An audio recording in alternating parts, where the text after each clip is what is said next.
Today, we're taking a look at the Pac-Man World franchise. This is a compilation of reviews that I did out of order, and I did Pac-Man World 1 and Re-Pac at the same time, so if anything feels a bit off, that's why. And Pac-Man World 3 was filmed in 2019, so if the quality starts being crap, don't blame me, even though it's my fault.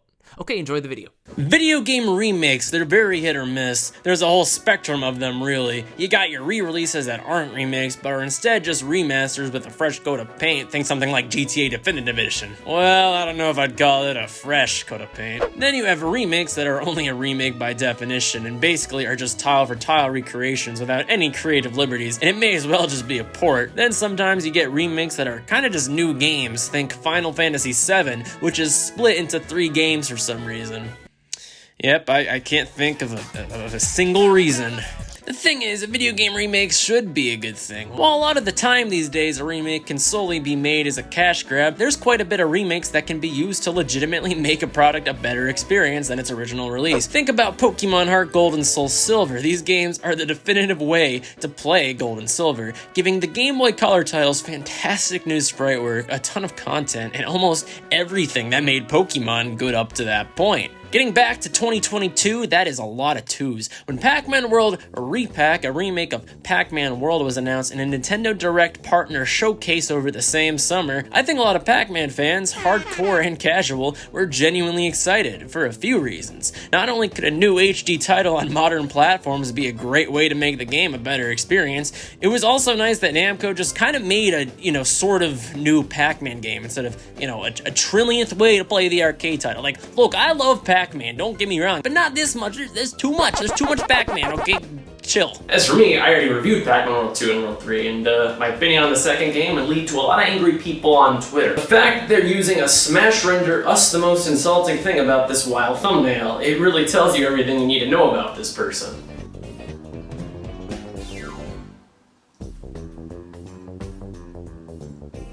What the fuck? You know what, though? That's my bad for expecting anything less. It's Twitter. But yeah, it's time to review the first game in the Pac-Man World franchise. I took the announcement of Re-Pac as an opportunity to catch up with the series, but before we review Re-Pac, I think it's only fair we do a deep dive on the original version as well. After all, how can I review a remake without doing a serious look at what it's, well, remaking? And how can Sega not make a Sonic Mania 2 after 5 years? Dumber stuff has happened before, I guess. Let's just play the game. Booting up the game, we immediately see a CGI cutscene and our robust cast of characters who will be supporting us throughout this adventure. We got our dog, Chomp Chomp, who, I'm just gonna say it, is way better of a dog than whatever this abomination in World 2 was. Seriously, that's scary. We got Puka, an obvious callback to the enemies from Dig Dug, which is funny that we're friends with the protagonist's enemy and not him. Maybe Pac-Man and Dig Dug just hate each other or something. There you go, there's some Namco lore. On that note, apparently more Namco characters were meant to make appearances, including Mappy,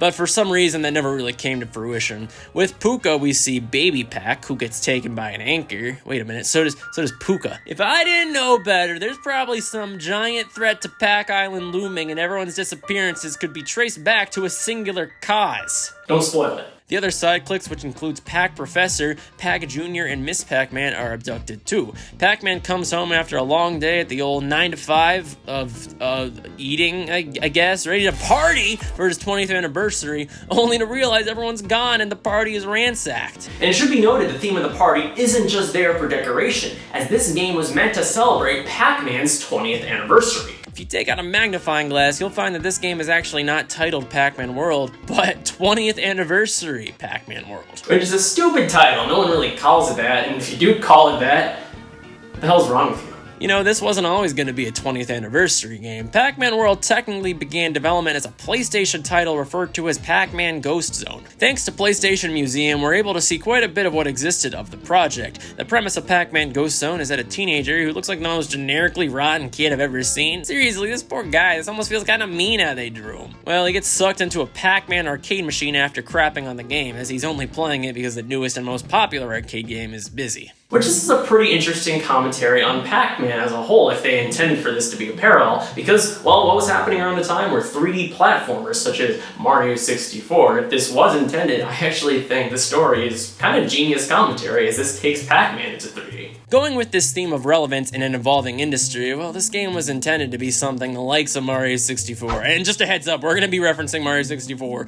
a lot in this video. There's quite a few inspirations. Except in this demo, they forgot the best parts like the 360 movement and the camera controls in favor of tank controls. Did you guys not understand the point of the goddamn game? From the footage we've seen, I think the environments are kind of hit or miss. We have a temple type of level, which I really liked, as well as some sort of computer chip level. Then you get some sections that were like kind of ugly and generic, but hey, it's a demo. It's not super fair of me to really critique that. It's kind of funny because Sega around this time was also struggling to adapt their mascot to the third dimension, and just like Sonic X-treme, which is the game they were trying to make, Pac-Man Ghost Zone would not come to fruition as the result of a very troubled development. A subsidiary of Namco Home Tech, were responsible for making this game, even though they really didn't want to do a Pac-Man game apparently. But hey, credit to them, they really did try, and what we got was this demo. And then they got yelled at when they showed it off, and no, that's not one of my usual like exaggeration jokes. This was apparently literally so bad that the president of Namco, Masaya Nakamura, screamed at the team and left the room.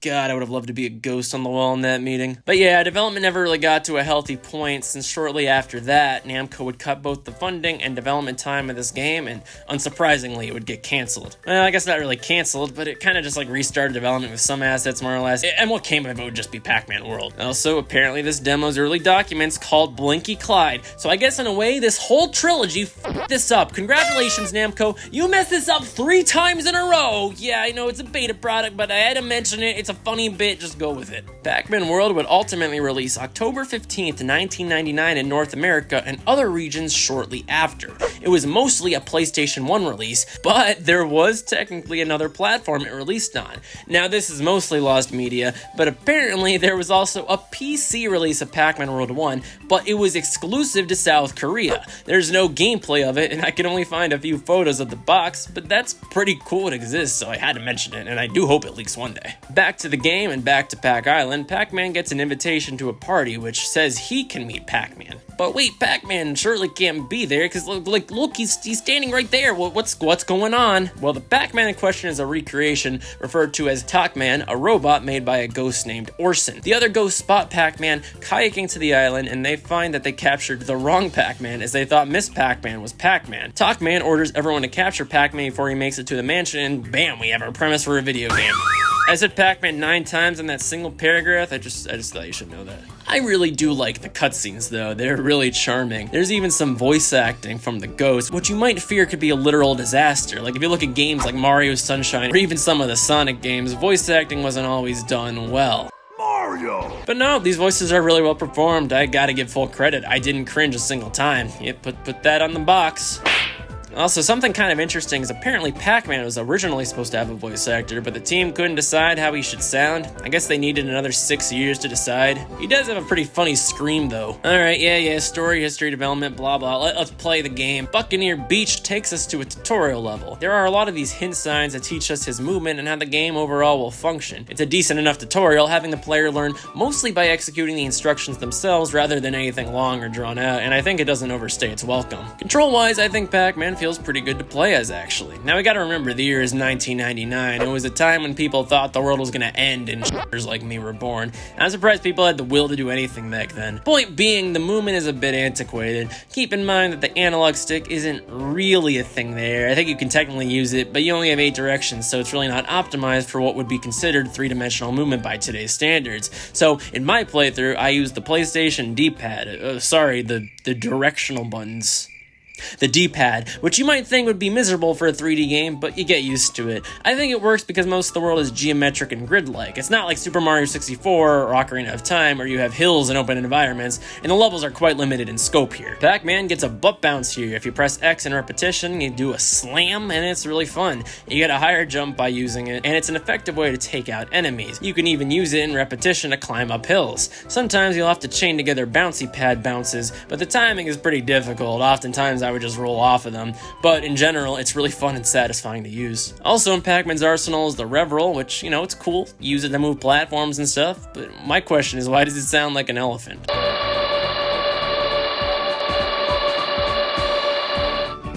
You can also just attack enemies with the rev roll, and it's just faster to move around with too. Pac-Man also has a move where he can throw Pac dots, which I'm kind of mixed on. I like the idea of picking up Pac dots and having it actually mean something later world games never really recaptured, but also the throw is very situational. There are enemies where it makes sense to use them. Sometimes there's little guys with fires or spikes on their heads, but it's really not that interesting of a move. It could have been more cool if some buttons or platforms could be activated by throwing these specifically, or maybe integrate some sort of puzzle. I don't know. It just feels kind of tacked on. Like, what is this accomplishing that the other moves, can't? You can also charge it for a few seconds if you want a better throw.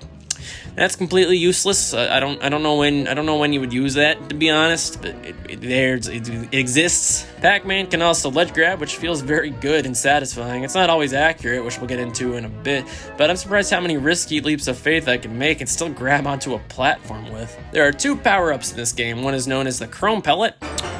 I have definitely seen this somewhere before. Yep, you guys wanted to be like Mario 64, I get it, but you can be a little less obvious. Where's the Nintendo ninjas when you actually need them? You even use it for some similar puzzles, as one of the functions is literally letting you walk at the bottom of a body of water. The funny thing about this is, while this is a ripoff, I actually like the addition. I maybe even would go so far as to say I think it works better in this gameplay style than it did for Mario 64. Yeah, I went there, plus ratio, plus L, plus I'm just trying to sound hip, just ignore me. It also makes you invincible to enemies, and sometimes you'll just be given one so you can breeze through a given section, so it does give Pac-Man quite a bit of decent usage, which I can't say for the other power-up, the Shockwave Pellet, which nets you a grand total of 1 overpowered bounce. That's it, it's gone. What's the point of that? I want to bounce more. And I feel gross saying this. In fact, I think I just got a rash, but I wish it did what Pac-Man World 3 did, giving you many ground pounds in a specific amount of time. As is, the Shockwave Pellet in World 1 is pretty useless, and I think I could count on my hand the number of times it even shows up in this game. I guess there's technically a third power-up, being the Power Pellet, but come on, it's like considering Mario's jump a special move. That's what Pac-Man does, he eats. Basically, there will be sections with ghosts, you get one, and you can eat the ghosts. God, that jump is just so damn satisfying. You can't beat that level of satisfaction. Unfortunately, there's really no requirement to eat the ghosts. They're pretty much purely there for score. Well, I think the movement itself is fine. I think one of the biggest problems with this game is that the depth perception is completely screwed. Often, you can totally underestimate a given jump, leading to your death. The absolute worst of these is the third Funhouse level, Spin Dizzy, which pissed me off more than I can even put into words. I think I would need 2 languages. This level is filled with these platforms that spin around in circles. Now, as much as I praised the D-pad controls earlier, here I have no other choice but to say the lack of precision is a serious problem. I died so many times in this level, but the issue is I never really felt like it was my fault and it would lead to game overs. I think it's one of the worst crimes a game of this genre can commit. I don't mind challenge, but when the difficulty comes from a flaw in the game, this being bad depth perception of course, it just leaves a bad taste in my mouth. I don't know how they could have remedied this. It sort of just comes with the style and design they wanted for this game, but I think it has me concluding that these little spinny platforms were just not a good idea with this engine. Another issue comes when you're in the water, and yeah, this game does have quite a bit of swimming sections. They're fine, but these sharks, if you think you can sneak past them, well, guess what? Yeah, you're wrong. They'll get you like a loan shark. Well, since this game is both naturally and artificially challenging, I think it's important we talk about what the life system this game has. It's definitely not the worst I've seen. It's somewhere between the middle of a classic game that completely screwed you and ended your whole game if you died, and modern games which basically have no lives. Alright, let me explain this system. You start with 2 lives. Well, okay, it's 3. It's one of those games that has a counter of 0 when you really have 1 life left. It's 3 lives. It's an understandable system. I get why they do it, but it wouldn't surprise me if this confused millions of kids learning math, because I know as a kid it did for me. So you got your 2, 3, whatever you want to call it lives. You die again, and then you die again, and well, you game over. The only immediate punishment is you lose all of your checkpoints in any level you were currently in. That's fair enough and how a lot of games function these days. You at least get to save in between each level. Well, the only problem with this is, let's say you beat a level with 0 lives remaining because this game is hard as balls. Uh-oh, you save, and in next level you still have 0 lives. Yep, you're gonna have to do it alone, and do the level in 1 try. And you know what? Good luck beating a level with 0 lives on your first run through of the game. That's all I can say on that subject. This can put you in a perpetual loop where you've backed yourself into a corner of 0 lives, die once, game over, until you can get more. So oftentimes what this would force me to do was stop progressing. I would go back to World 1, the easy levels, so I could grind some lives. There are usually lives in every level, but on a hard level the first time through, well, I didn't really trust myself to make it that far, especially if I had to check every nook and cranny. I don't think the developers intended for you to have to life grind, but it does feel like padding regardless. Basically, all I really would have wanted out of this system is to have the the life counter reset if you game over it, and not just keep your lives at 0 if you saved, because it essentially can just lock you into an awkward position, because I feel like facing any given level with 3 lives is just a lot more fair and doable than expecting the player to do a perfect run-through. Besides that, yeah, I think the life system actually works. It's definitely not the worst that I've seen from a game of this style, let me tell you. Because if there's anything I hate out of retro games, it's making progress in a game that you like, only for you to die, and oop, you have to redo everything all over! To be fair to the game, there are points you can genuinely build a good chunk of lives from. As mentioned, there are lives throughout the levels, but more importantly, there are slot machine opportunities at the end of each level, where if you collect 3 fruits of the same kind while playing, you get 1 roll on the slot machine. What I like about the slot machine is it's not random, it's genuinely about a test of skill. You're supposed to time it the best you can, and this got really addicting to me. I don't know how there were games like this in that era that weren't striked by the ESRB for simulated gambling. This probably led to someone being addicted. Let's just be honest here, alright? Let's all cards on the table. Someone's life was ruined because of Pac-Man World. You can also get more fruits by grabbing the letters that spell Pac-Man throughout the game. If you do, you get taken to a bonus minigame, and to be honest, these were all kinda easy, meaning getting even more fruits is all but plausible. I got really into this. I found myself using slight visual cues to line up 3 fruits. The only one I got really good at was lining up cherries, which to be fair was the easiest one. I get it, don't be mean to me. If you really wanted to though, you could legitimately line up even the hardest of fruits, which I think is the Galaxian, which is apparently a fruit, and that nets you 3 lives. So in general, this game does provide you enough 1-ups, but you do have to work for them. I actually really like this system. At first I was kinda salty about having to redo a lot of levels in Life Grind, but I think sitting back and taking some time to think on it, I think the system really encourages exploration to find these things to bolster your life count, and the game's levels are just hard enough where you do have to be on your toes. It's never a breeze either, because World 1 is not like World 2 or 3 where the fruits are simply a collectible. In this game, they're basically all for score and helping your lives, and of course the various fruit doors to be able to progress, and this is a much better system in my opinion. There's even rewards like a master key if you obtain a cumulative 1 million points, which unlocks all the fruit doors, basically giving you a new game plus type of mode to mess around with. So yeah, basically I'd say the system is a winner, but for God's sake, I just wish they reset the lives you game over. They were so close to a perfect system. You want to know another slice of stupid though? Well, I'll tell you one. Your health carries over between levels. You don't get any refresh there either. So if you complete a level with 0 health, or God forbid save at something like 0 lives and 0 health, well, you have to get more health and levels. I guess this is an attempt to like be more realistic, but it's like, listen man, I'm a yellow ball who eats fruits and is trying to kill ghosts. Nothing about this game is realistic. It's a big pet peeve of mine in general when games don't do the small things to benefit the player's experience. I've always praised Xenoblade Chronicles for its ability to let you fast forward time. For instance, is it realistic? No, of course not, unless someone found time travel and I didn't realize it, but it makes the experience such a smoother game, removing waiting around and sacrificing a bit of realism to give the player a much better time with the product. Point being, it wouldn't have killed anyone to have your health refresh upon entering a level, as there's nothing worse than starting up a stage with no health and you're just so stressed. In addition to the fruit, there are the Galaxians. If you pick one up, you can unlock a door with it that takes you to a special OG Pac-Man maze.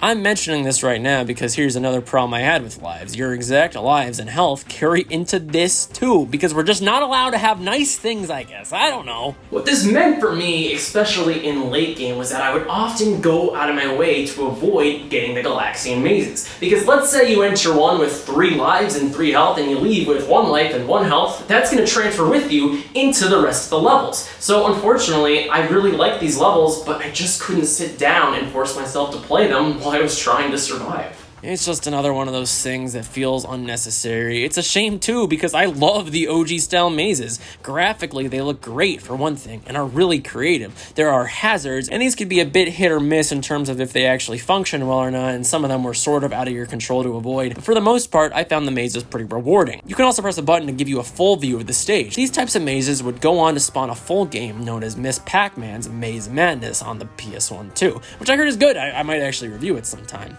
Overall, the mazes are fun, so it was a shame that I kinda just had to go out of my way to avoid them during my main playthrough. didn't have to be like that if the game was designed just a little bit better. You want to talk bullshit while we're on this topic? Well, we're going to. Some of the bosses in this game, oh my god. The first worlds, the Windbagger is fine. Whatever, he shoots cannonballs at you, you reflect them, all well and good, a fine enough boss. Then this game is probably the most insane difficulty spike I've ever seen with Anubis Rex, which is the second boss. Anubis Rex has 4 phases. The first 3 I would say are manageable. Not easy, but manageable, and a good test of skills. In fact, if this boss ended at phase 3, I would honestly say it's one of the best parts of the game, because up until then it's a genuine test of skill, which kicks your ass, but is still mostly fair. Essentially, there are 4 Reveral panels. You have to charge them all up, and then Anubis Rex opens his hands, revealing a diamond that you have to Reveral. One thing that kind of sucks is there's a very short window he actually keeps his hand open, meaning that if you get distracted on the way back to land, well, tough pack pellets, you gotta do it again. All that's fine, but that 4th phase, oh my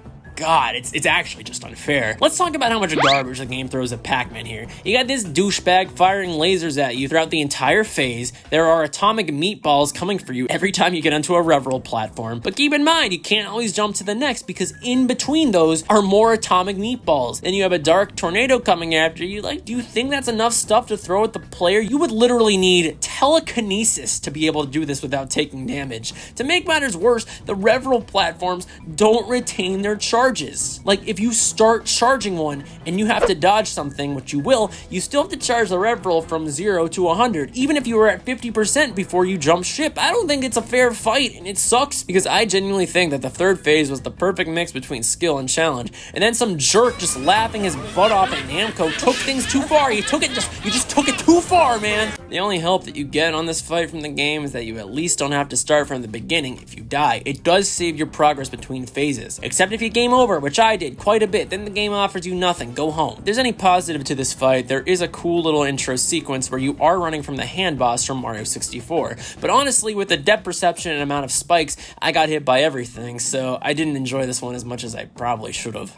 Sorry. Still, I appreciate them adding something unique to the level, but also keep in mind here, any damage you take during this section transfers into the actual fight. Anubis Rex is a bastard for being the second world of the game, or third, depending on what stage of grief you're going through, because you see, one interesting thing that this game toys with is that you can do worlds out of order. You still need to beat every level to access Talkman, but basically, if one level is giving you too much grief, you can go to, say, the space world and start doing the levels there. It's a nice little feature. I think this is kind of an example of them trying to replicate the feel of Mario 64, so it's kind of nice. There's a hub world too, which basically there's nothing to interact with, which sucks, because it's actually kind of fun to explore, and you're always like hoping you'll find some Easter egg or something cool, but there's nothing. I mean, come on, add some like pack pellets or something. The 3rd boss, King Galaxian, is probably one of the cruelest bosses I've ever played in a video game, and for all the wrong reasons. There is a genuine challenge here, sure, but my problem I had with this level is that my hand would genuinely be cramping. It's a 2D shooter style level, an obvious callback to Galaga, which honestly should be a high point of this game. That's an awesome reference, and the scope of this stage is brilliant, even containing a 2D shooter sequence leading you into the big fight. You feel epic, you're marching to something really cool, but nope, they f***ed it up. The issue is, when you shoot, you can't hold down a button, you have to mash. 3 buttons on the PlayStation controller fire bullets, and I found that using only one would just not hurt the boss in time or defeat enemies quick enough, meaning I had to mash multiple. And keep in mind that the boss goes on for like 5 minutes, but because it's so hard, you're gonna have to do it over and over again from that first phase. I actually had to pause my game multiple times in the middle of this fight to let my hand heal. This is honestly unacceptable for any video game. No gameplay should ever be at a point where it causes anyone physical pain to a player. It's the reason why games like Mario Party 1 had lawsuits, for crying out loud. All the developers had to do was have a button that you can hold down and continuously fire. That's it. That's all they had to do. It would have been fine. It feels like that's just one of those moments where I felt like the game was not designed in a friendly way. Like the scope was thought first and the player was thought of second. On top of that though, for some reason my eyes would just get really confused by these star hitboxes. I don't think that's an actual criticism I have with the game. I think the outputs of missile fired at you is challenging but fair. I think my eyes just suck. I want a refund. The rest of the bosses aren't too bad. The Funhouse boss isn't even really a boss. It's called Clown Pre, and you have to race a bunch of other ghosts. I don't think this one controls well. mainly due to the awkward control scheme. Once I was able to get past that one turn consistently, it was a pretty easy stage. It's a charming little break in the usual gameplay, and I like it quite a bit.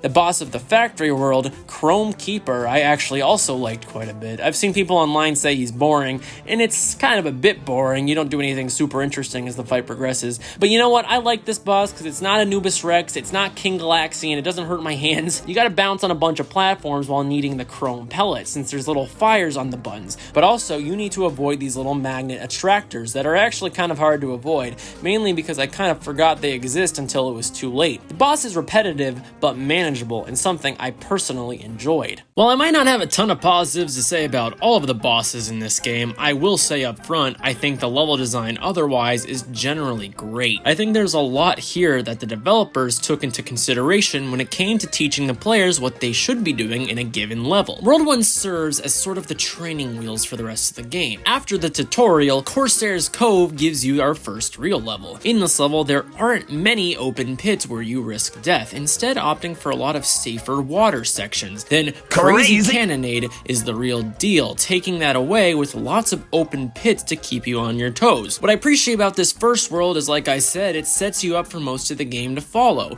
It's a decent introduction to what the game will be like, following the preferred show but not tell game design philosophy. You'll learn a lot about these reveral platforms that you have to time to avoid getting hit, something which we will see recurring throughout the game. There's a section where you have to time your jumps here. It's very meticulous but taught in an incredibly efficient way. I really do think there's a lot of subtleties in general in Pac-Man World. For example, there's a section in 4-2 Barrel Blast. Yeah, they called it Barrel Blast. No, Nintendo stole from Namco. Alright, who's the one stealing intellectual properties now, huh? You guys, you silly geese. Anyways, you have these giant swirling maze sort of things, a few of which you have to time a reveral to get to. What the developers did here is to ensure you'd be able to time it properly is give distinct colors to the platforms that are in the front, because I think otherwise it would have been really hard to tell. But at the same time, you don't really notice that it's supposed to give you that direction. It's a nice subtle design to subliminally give the player that information. Another example is how throughout the game in general, there will be times where projectiles are coming towards you from the front of the screen, and to tell you what's coming up, they have these little cardboard cutouts that pop up first, warning you to be aware that something's about to smack you. In World 2, some tiles, for instance, have a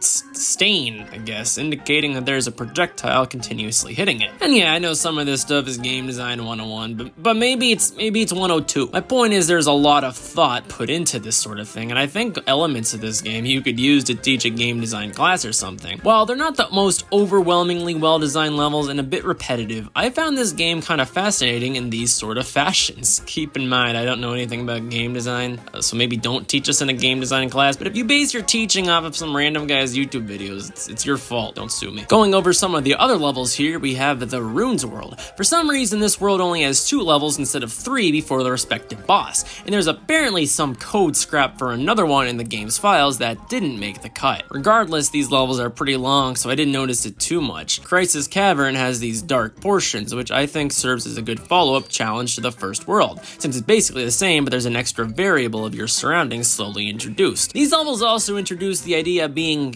what's this word? I had to look it up in a dictionary. Patient? I know, it's a crazy concept. Who wants to do that? I want to go fast. If you step on these net-like objects too early, crap will fall from the sky. Or in the worst case of scenarios, these little spiky swings will activate, moving back and forth. Now let me tell you, while not impossible, these things are a real nuisance to avoid. I like this risk-reward that the game presents you with here, as you technically don't have to deal with that obstacle as long as you're careful. And let's say you do trigger it. It's hard, but you can still dodge it. All playstyles are balanced very well in instances like this. The space world is probably one of my favorites in the entire game. There's some annoying elements, sure, like these enemies that spin around like a college kid who partied too hard. Also, there's some platforms that don't even look like you can jump on them. Come on, who's gonna trust their life with this thing? It doesn't even look like a platform. But overall, I do like the space level. This builds upon the prior world's introduction to being patient, because now you gotta do it with these lasers that can turn on and off, or you can just run through them if you really don't care about your health. The only other notable thing about this world is the music. Far Out's music is nothing short of pure brilliance.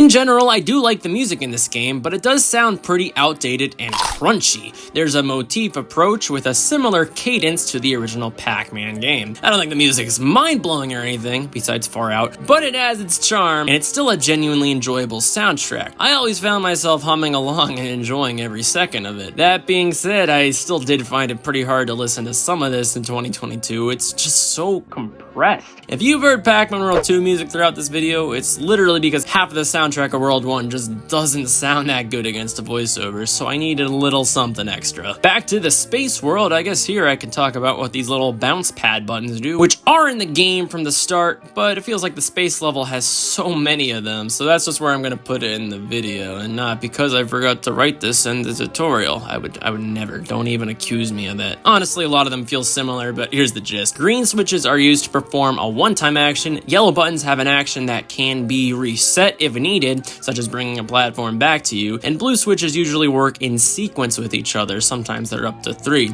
I never really pay attention to their function. They all kind of felt the same. I just slam. I already talked about the clown level, so we're jumping to the factory level, which feels a little stale to me. I think factory levels in games are kind of just boring in general, and this one doesn't do that much to change that. That being said, this level has one of my favorite moments of the entire game, specifically 5-3. We gotta describe a game mechanic here to give full context, so sit down and listen to old Jeff here. So, you remember that intro cutscene where everyone got taken? I know, it's been like 20 minutes since then. I don't blame you if you forgot, but yeah, you gotta save it. Throughout the levels in Pac-Man World, there are keys as a collectible. Bring it to the gate and the friends are free. These ghosts imprison a damn baby. How heartless are they? I mean, I guess they're ghosts. They don't have hearts. Anyways, these are required in order to get to the final level of the game. These aren't optional. One thing that kind of sucks though is that the key and cage aren't always in the same level. I think this would be fine if they gave you more indications of that on the menus or something of the sort, but you get nothing. For me, there would always be that element of stress where it's like, oh god, am I missing something? Which, you know what, fair enough. I don't mind there being some incentive to always be exploring. Otherwise, I do think a player could just run to the end of the level too often. I just wish it was conveyed a little better to us. Anyways, the main reason I bring this up is that the key in the level down the tubes to say Pac Jr. is a highlight of the game for me. Here, you have two options at a first glance. You can run straight to the goal, which is quite easy to access and makes the level really short, which I did at first, but then I was sitting there and thinking like, no, there's no way. There was like some water portions. There's gotta be more to the level. It's almost like a fake out, and if you do a little exploring, there's a whole water maze that, while might be boring to some people, I don't know, I really enjoyed it. I think the maze added a sense of confusion and chaotic energy that the rest of the game kind of was missing at some points. And I think the reason I like this is that while I do think the general level design in Pac-Man World is good, it's a little samey. Each world kind of has the same design philosophy, same general mechanics. There are things to switch it up, literally. There are switches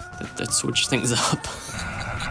don't all apply to once, okay? It was funny. But yeah, I wouldn't consider it outlandish if someone came to me and said, Pac-Man World is kind of a repetitive game. I would respond with, yeah, you're right, it kind of is. But also, sir, this is a Wendy's. Why are you talking about Pac-Man World? My manager just called the police, okay? Get out. The good news is, even though some of the levels are a bit samey, this game isn't super long. I think it finishes before it gets to a point where the platforming or fruit collecting gets genuinely boring. It's a short game, but I think it works in its favor rather than being a serious flaw, especially because some levels are genuinely hard too, but not hard enough where you'll have to quit your day job for it. And even if the levels are a bit similar functionality-wise, they look so unique that you almost don't even realize it. In fact, I may not have even thought of it until I sat down and analyzed my gameplay. For one, I love that this game abandons the whole what I consider Mario theming, one of my least favorite gaming tropes. How often do you see ghosts, pirates, clowns in the same game? This is really special. And graphically, I really do love how this game looks, even for a PS1 game. Pac-Man is really detailed and funny too. They gave him some idle animations like eating Pac Dots, taking notes from the classic Sonic sprite work seen in the Genesis games. Even the ghosts are given some character here. Every world has them in different costumes. I specifically love the Funhouse ones. I don't know why, but it's really funny to see the ghosts in clown attire. That's the little things that sell it, like the leaves and rain that continues on pause screens and end screens. Now that is just, oh, that's so cozy. I didn't even grow up with this game and I'm nostalgic for it. The final world is the spooky level, appropriate before we invade a ghost's castle. And you know, I should have waited a month for October, but as a trade-off, I guess the Pac-Man World Re-Pac hype would already begun. Okay, I already know I'm late with this video. I tried. I don't want to shit something out. The new game smell is gone. I'm aware. Anyways, I do love these levels quite a bit.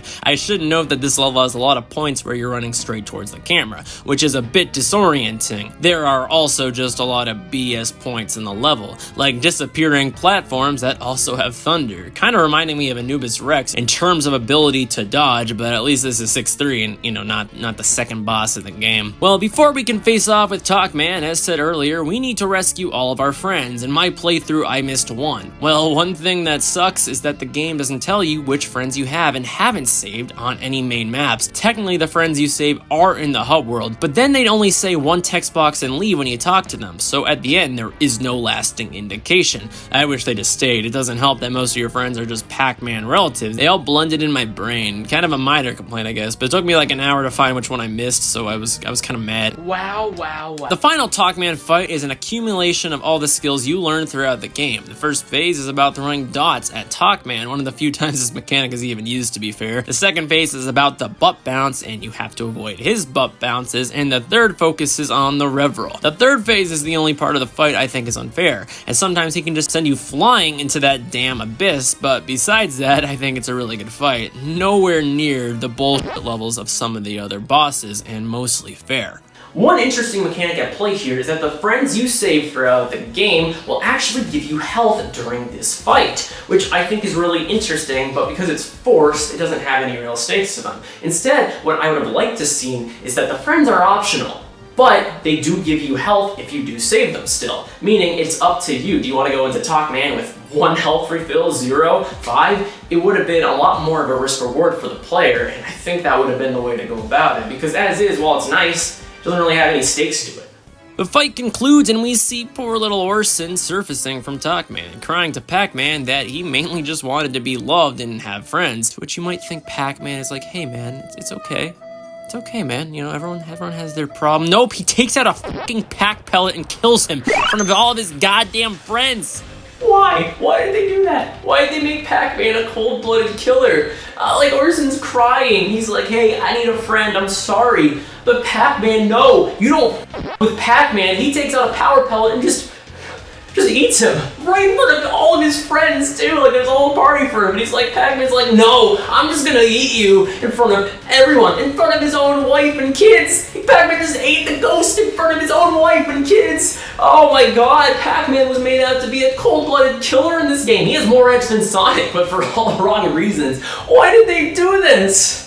Imagine at the end of Super Mario Bros. If Mario just threw Peach into the lava. It's me, Mario. This is your fault for getting kidnapped. Yahoo! Imagine if in Pokemon, instead of a fair final fight, you just send your Charizard to obliterate the other captain. Imagine if in Zelda, you sold your Triforce to Ganondorf for drug money. Okay, you get the idea, but you know what? Do you get the idea? The idea that Namco turned Pac-Man, a lovable character for kids, into a complete and utter douchebag. Not even a douchebag, a literal murderer, a criminal. I love it. It's actually it's actually really funny. I like the scene a lot. And that's Pac-Man World. You can play all the mazes if you unlock them back to back in the game's marathon mode, and also play the OG Pac-Man, a nice little bonus of course. And that's about it. It's a short game, but one that I feel doesn't overstay its welcome. I think it's a perfect length, and this might shock you all, but it's my favorite of the original trilogy. If you were worried that with this one I was coming for your childhood like I was for World 2, yeah, we're good. This game passed the test. But yeah, I just think in general, the fact that the collectibles are more rooted in gameplay and puzzle solving rather than being outright collectibles is a huge benefit, and I think Pac-Man works quite a bit more in smaller, more condensed environments rather than giant worlds. The platforming, besides the depth perception issues, it genuinely feels like if you die, it's your fault most of the time, and that's not to say the depth perception issues aren't a big problem. They still do hurt the experience to an extent, but I think the game is fun enough where it's worth playing,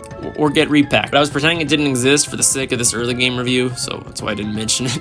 And with that, it's time for the remake that you and your mother clicked on this video for. That's right, it's time for Pac-Man World on Game Boy Advanced. Okay, look, I know you're probably here for Re-Pac. You might not be interested in it, but I'm gonna put a time code up just in case. I do encourage you to stick around. It's interesting, it's unique, it won't take that long. But here's Pac-Man World on Game Boy Advance. Let's check it out.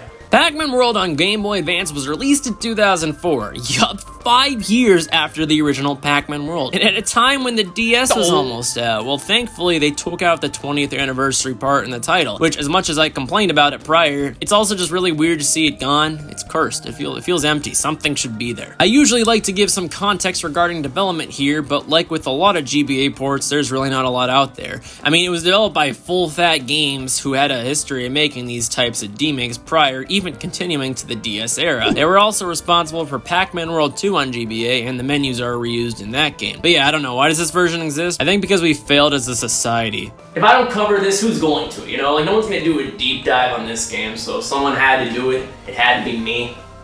I hate my life. Alright, here's what they cut. No more cutscenes. You get your grainy stills. You know what? Fair enough, the GBA is about as powerful as a pencil sharpener. About half the levels are gone now, with the entire factory world just outright missing, and the bosses are gone entirely except for Talkman. The music here is obviously a lot worse as well, but I don't know, the sky's blue. What do you want me to say? It's a given. There's also no more mazes, which that is weird, because you can still collect Galaxians, but they're treated like straight up fruit and just open a normal door. Well, I guess these ones are like red Galaxians. Maybe they just don't have any special zest to them. Like, I don't know, are red Galaxians known to be better in the Galaga games? It's a little disappointing. I think the GBA could have definitely handled some custom Pac-Man mazes, so that decision I'm not super happy about personally. And also, there's no original Pac-Man at all. Like, come on, you think that'd be a freebie for the game developers? It's a game as old as time. Even the GBA could handle that. In fact, Pac-Man's on the GBA. But if you look past all these things and just focus on what's here, I still think it's a decent product. I mean, look at this game. It's somewhat faithfully recreated. It's still 3D-esque. They didn't take any shortcuts here,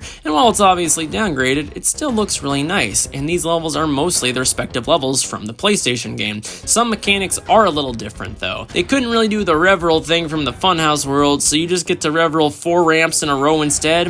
Why they didn't just cut this from the game is beyond me. I don't know. It's boring and repetitive, kind of hurting the level design a bit here, not really following the developer's original intentions. Some rev-roll ramps are now unfortunately a bit jank. Especially in the last world, I would find myself flying over if I wasn't careful, which isn't really fair if you don't know what's up ahead. So I often just butt bounced up hills to compensate. I think presentation-wise, this game is a little rough around the edges. When Pac-Man jumps, he doesn't even bend his knees. Look at this guy. I mean, maybe Pac-Man's toes are just that strong, because all you can see is a slight little bend in his foot. These menus are really poorly designed as well. I don't know if this was just me, but when I saw these 3 Pac pellets sitting on the menu for each world, I thought each one was correlated with a level. Well, no, not all worlds even have their levels, so it's just odd to me. I never got used to that in my entire playthrough. Like, why are those there? The keys are still here to rescue your friend. I didn't know if this was required at first, but in my playthrough, I really didn't want to risk it, so I made sure to get every last friend. I didn't want to have to be replaying this game, God forbid. While doing research later, I did find out that you actually don't have to rescue the friends. It's more or less for exploring, so actually that's a really positive change that the Game Boy Advance version takes. Alright, that's 1 for Pac-Man World on GBA.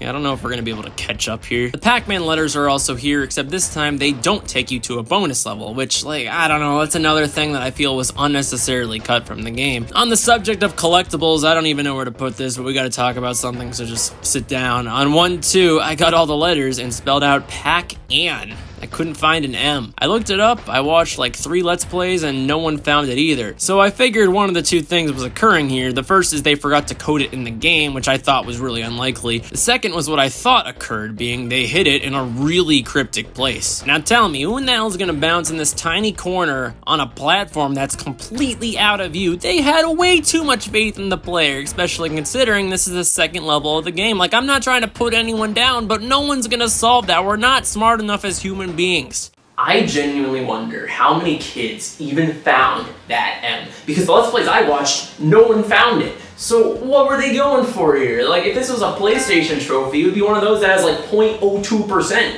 That is the most out of the way, most cryptic M I've ever seen. What does that M even stand for? Mean? You want to know another thing I hate about this game? The ghosts don't have that satisfying chomp once you eat one. No pause, no altered music, and not even an animation on Pac-Man. You just go through them like they're a ghost. Well, you got me there. I hate little things that are missing like this because it makes me feel the developers didn't really understand the source material, you know what I mean? The biggest issue I have with this game is that it just feels kind of weird to play. I found myself kind of nauseous, something I can't really describe, but it just hurt my head to play this at a certain certain point. The depth perception problems are in full blast here. If you thought they were bad in the PS1 version, well, you were right, but they're worse here. These clouds in the final world are so disorienting. I died so many times on these things. I do it to give the developers credit to an extent. They did add these arrows to indicate exactly where platforms line up. That's of course a much needed addition, but sometimes I don't even trust them. Like this arrow in 2-2. Come on, that block looks like it's in the foreground. I'm not gonna trust that. Everything feels like a leap of faith in this game, and I don't have faith in the developers, so this game is like half the responsibility for my outstanding trust issues. And what's up with this lava over here? You can see the exact vertical lines when they cut it off. I don't expect perfection from Game Boy Advance graphics, but this is just lazy. And when you save your friends, they don't even have proper grammar. There's no commas. Pac-Man, you are the best. Maybe that's on purpose. Maybe it's like, it's a dog. Dogs don't use commas. Dogs also can't talk.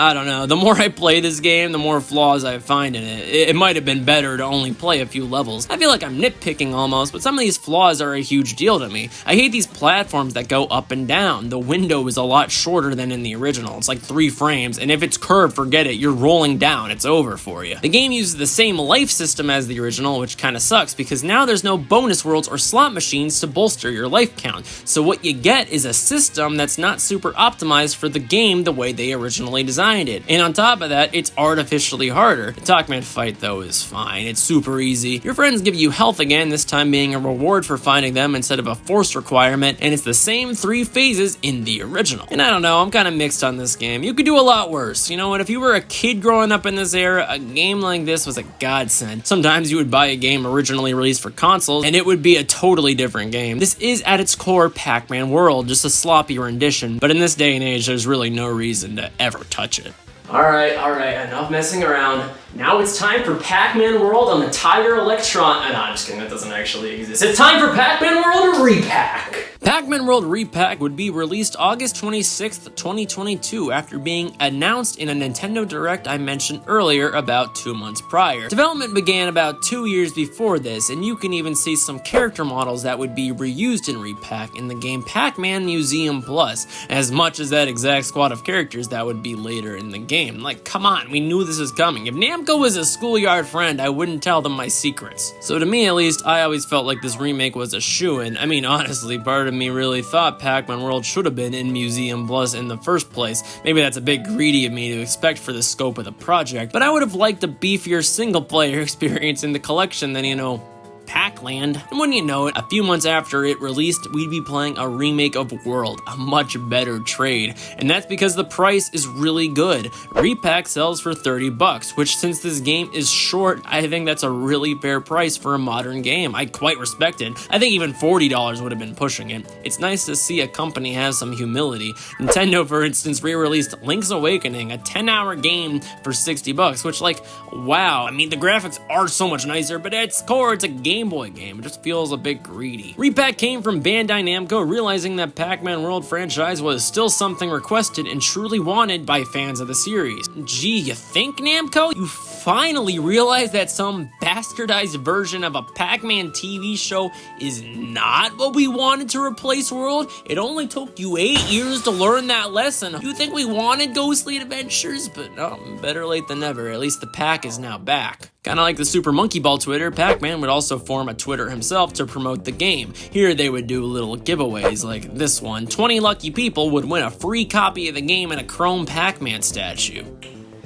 You're looking at one of the winners. I was so excited. You know, I didn't know where to put this in the video, so I'm just gonna add it in this section, but oh my god. Unfortunately, it probably won't ship in time for this video. This is a new game, so I've been trying to get this video out just ASAP. I don't want to wait around for that to be here, but I will probably post it as like a small video or like a community tab post or Twitter or something, so be sure to subscribe to this YouTube channel if you haven't already.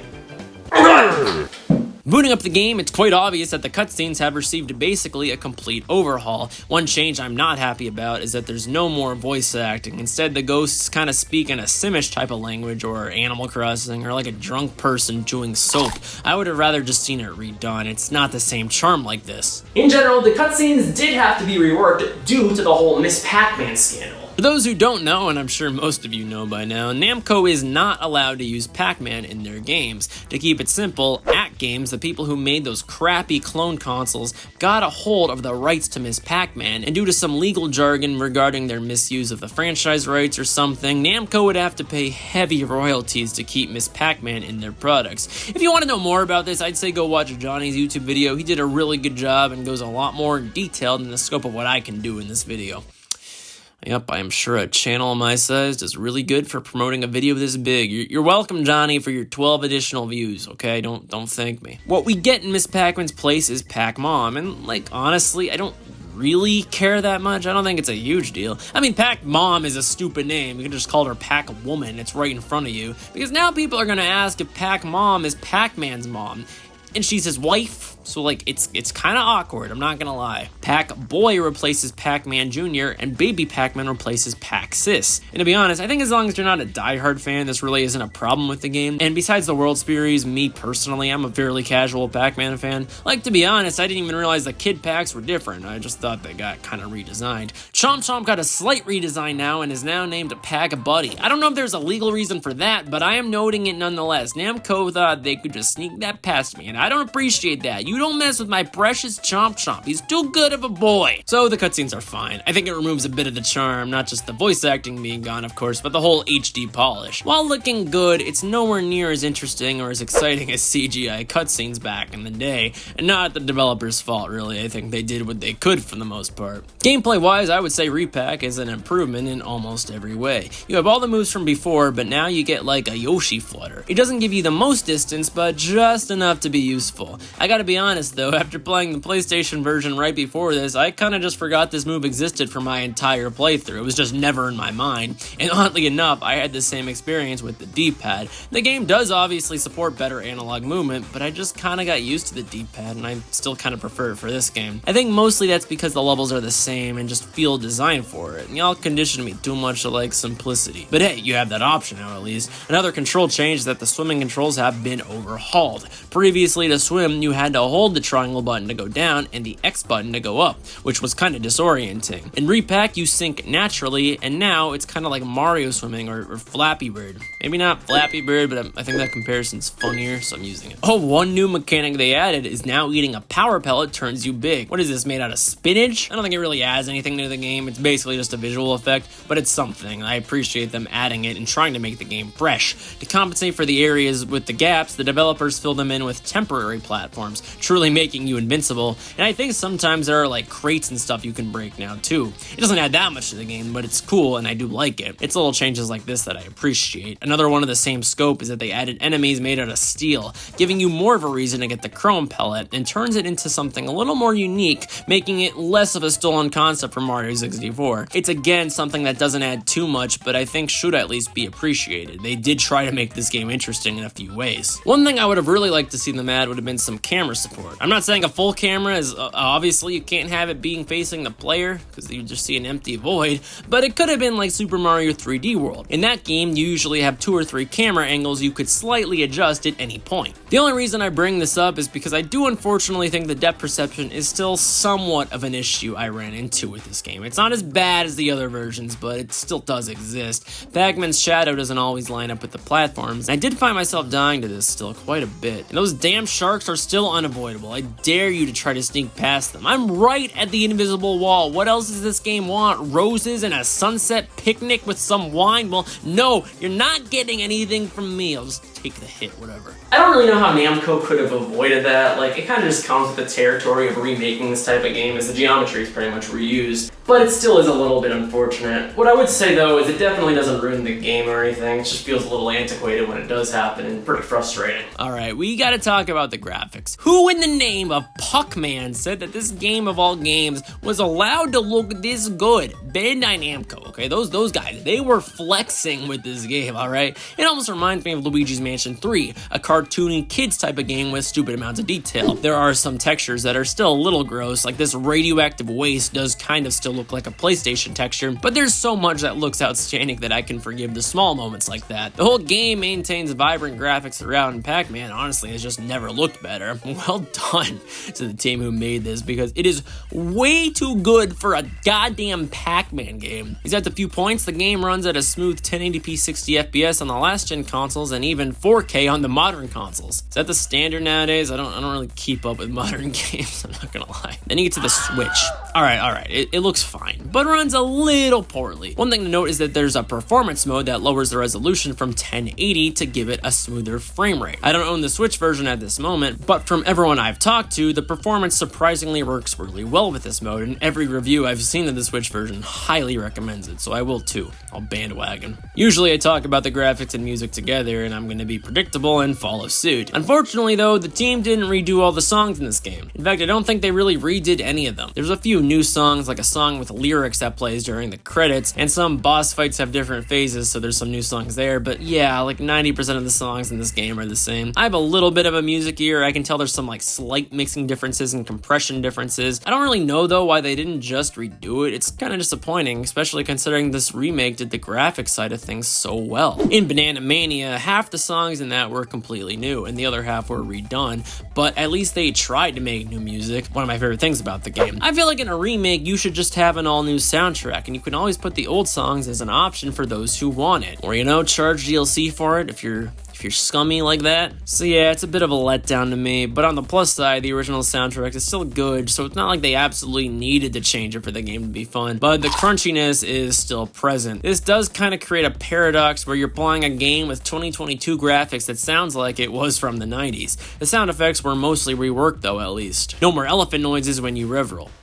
I miss the elephant. As said, the levels are basically the same. The bosses though, well, that's a completely different story, as some of them are almost entirely redone. We'll go one by one here. The windbag fight is mostly the same, but instead of just having 5 buttons to fling at him, you start with 3 and then ramp up to 5. Other than that, there's nothing too different here. One of my biggest questions going into this remake would be, are they going to change the Anubis Rex fight? Are they going to change King Galaxian? Because that changes this game from like a 7 out of 10 to a literal 8 if they did. And I was so happy to find out they did. Anubis Rex is actually really fun now. I love this version of this boss. It's not stupidly easy, there's still a lot that can come flying at you, and there are moments that will have you ripping out your hair, but regardless, it's a rewarding boss when you finally accomplish it. For one, there's really no jumping between rev-roll platforms anymore, as it's a straight up floor, but also this floor will crumble, giving a much smoother progression of difficulty. One thing to note though is that while the original will give you a checkpoint at each phase, this game opts to make you start from the very beginning if you die. Since this boss is no longer criminally unfair, I think that's a fair trade-off. And yeah, what went from one of my least favorite parts in Pac-Man World turns into one of my favorite parts here. Well done, Namco. Alright, it was time for King Galaxian. My heart was pounding as I entered the stage. I was like, am I gonna have to sacrifice one of my hands again? And to my surprise, they changed it. You can just hold down the button now. Oh, thank you. Yup, King Galaxian lets you fire straight up now. Throw your turbo controllers in the trash, they're useless. It's a lot easier, I won't lie, almost too easy, but I would rather it be too easy than frying off my hand again. I only have one left after World 1, so I need to preserve it for as long as I can. Besides that, it's pretty much the same fight. There is a lot more health thrown at you too. I think if they wanted to make this hard, maybe just let players do the turbo, but give almost no health. I almost feel like they went a bit too soft on us here. Clown Pre is no longer an over-the-head eraser, instead being first person. It does lag a little bit on the PS4 version, the one I played, but I still think it's really fun and a highlight of the game. I'm not gonna lie, it kind of made me want more levels of these. I think this could have been expanded a bit. It's stupid fun, sure, nowhere near something like Mario Kart, but it's enjoyable and gave me a smile. This level's pretty easy, but besides that horrible turn in the original, so was the originals. I don't think every level needs to be hard anyways. Sometimes it's good to just sit back and have a, what's it called? I'm trying to think of the word. Oh yeah, fun.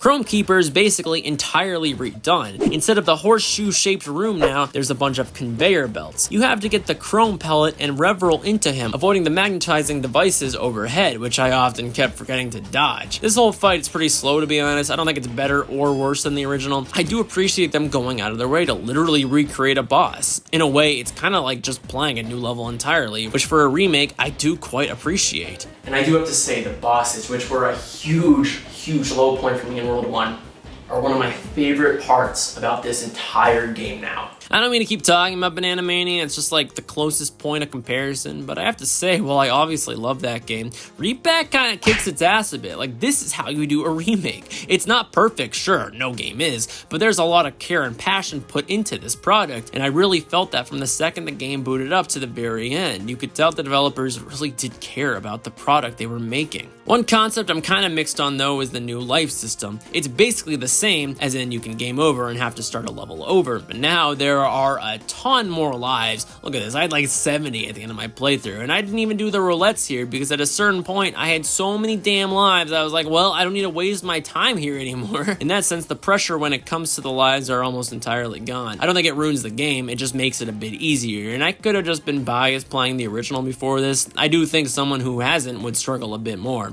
I played the game in a voice chat with JeffCompass, who did not play the original, and towards the end of the game, he only had like 10 lives or something, and he was fully collecting. It could have just been me being a little more experienced. Yeah, I'm just a pro at Pac-Man World, what can I say? Okay, one last time I mentioned Banana Mania. At least Pac-Man World Re-Pac has a life system. Okay, I'm done. The cops are coming to my house to take me away. I can't talk to my wife and kids anymore. But while now the roulette system and mechanics like the bonus levels became a bit more useless to me, one benefit to having such a big amount of lives was that I could actually play the mazes again without much stress about what effects it could have on me. And actually, the lives are no longer even shared between the two periods. You have 3 fresh lives upon starting a maze that does not impact the rest of the game. This is one of the best changes in the entire game in my opinion. It makes it feel like a genuine break and breath of fresh air in the gameplay and provides a lot more of an adequate variety. One idea they implemented to counter the easier difficulty is that you can no longer take a hit by a ghost. There's no health bar. Instead, one touch and you're dead, which is in line like the classic arcade games. What isn't like the classics though is now the power pellet makes you big. Levels do accommodate this, and it's funny to see the terrain get stretched out. Although keep in mind, this basically does nothing. It's a visual. Also, if you hug a wall normally, you get a slight rumble and see sparks. I found this fun to do on purpose. It's funny. The hub world has also pretty much been entirely recreated here. Unfortunately, there's still nothing to do and not much to see, which is kind of sad. I felt like the emptiness was very prevalent in a modern game. To exemplify the fact that you can do worlds out of order now at least, there are branching paths instead of a straight up left to right, which was seen in the original,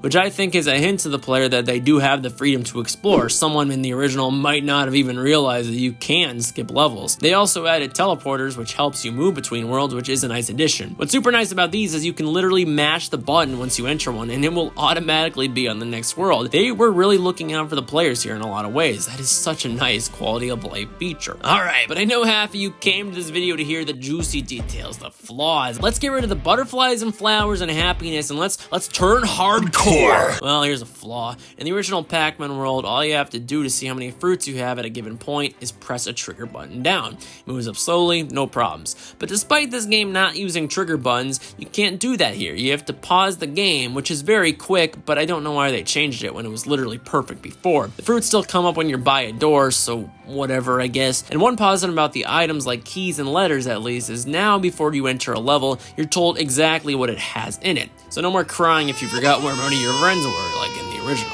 Another thing that I think sucks, and a lot of games do this nowadays, this isn't exclusive to Pac-Man World, is that this game always flashes easy mode in your face if you die too many times. I'm not really against games having an easy mode, but I really don't like when games ask you if you want to switch to it. Like, let it be an option, put it in the menus, but don't have it be a recommendations. I don't want this in my damn face. I wish you could at least turn off the prompt, but you can't. And yeah, besides those small things in the music, I think that's all I got. So let's go face off against Talkman one last time. Third time's a charm, so maybe he'll win. Nah, just kidding, he sucks. Here no longer are you required to save all your friends. No, in fact, you can let them all perish if you want to. But the trade-off is you won't have any health in the final boss. Huh, this sounds familiar. It's almost like I suggested this in my original games review. That's crazy. I was trying to do some cute foreshadowing in my review. I don't know if it paid off. But regardless, it's a great change and a really good way to encourage explorations without it being forced. You can fight Talkman with nothing if you're good enough at the game. I certainly was wasn't. It's still a hard boss, but the plus side is there's no longer any move that sends you flying off the stage. It's a classic type of boss in these games where you learn the patterns and sit there playing over and over until you can do it. It is quite rewarding, and you're sitting there playing in the dead of night with sweat dripping down your face. The first phase lets you do whatever attack you want, so you're no longer required to throw pack dots. You can rev roll too. The second is a barrage of cannonballs that come down on you with an iron pellet as well. I wonder if I should grab that. That might be important. Then and only then can you jump on him. This phase is kind of like the Chrome Keeper fight, and not just because of the Chrome pellet, more so because there's a lot of waiting. The third phase, Talk Man, turns him super big. You have to destroy his boots and then climb up his hands to jump on him. Be careful though, because this hand can actually come down and kill you. Who's gonna dodge that? If you do rescue all your friends, not only will you have a constant influx of health, but you get a new happy ending.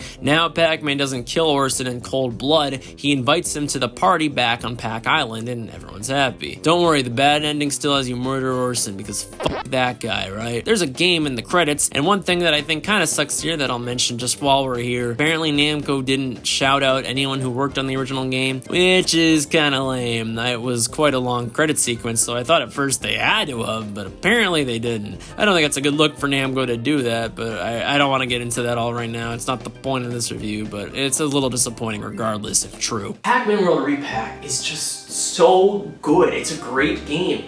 My biggest problem I have with it, I wish there was more to play. I think that's not a bad problem to have necessarily, but seriously, I do wish it lasted a bit longer. I felt like the original game was a good length, but it was also harder and had worse mechanics. Now that the gameplay is entirely refined, I wanted more worlds this time around, or some more side modes, or anything. No.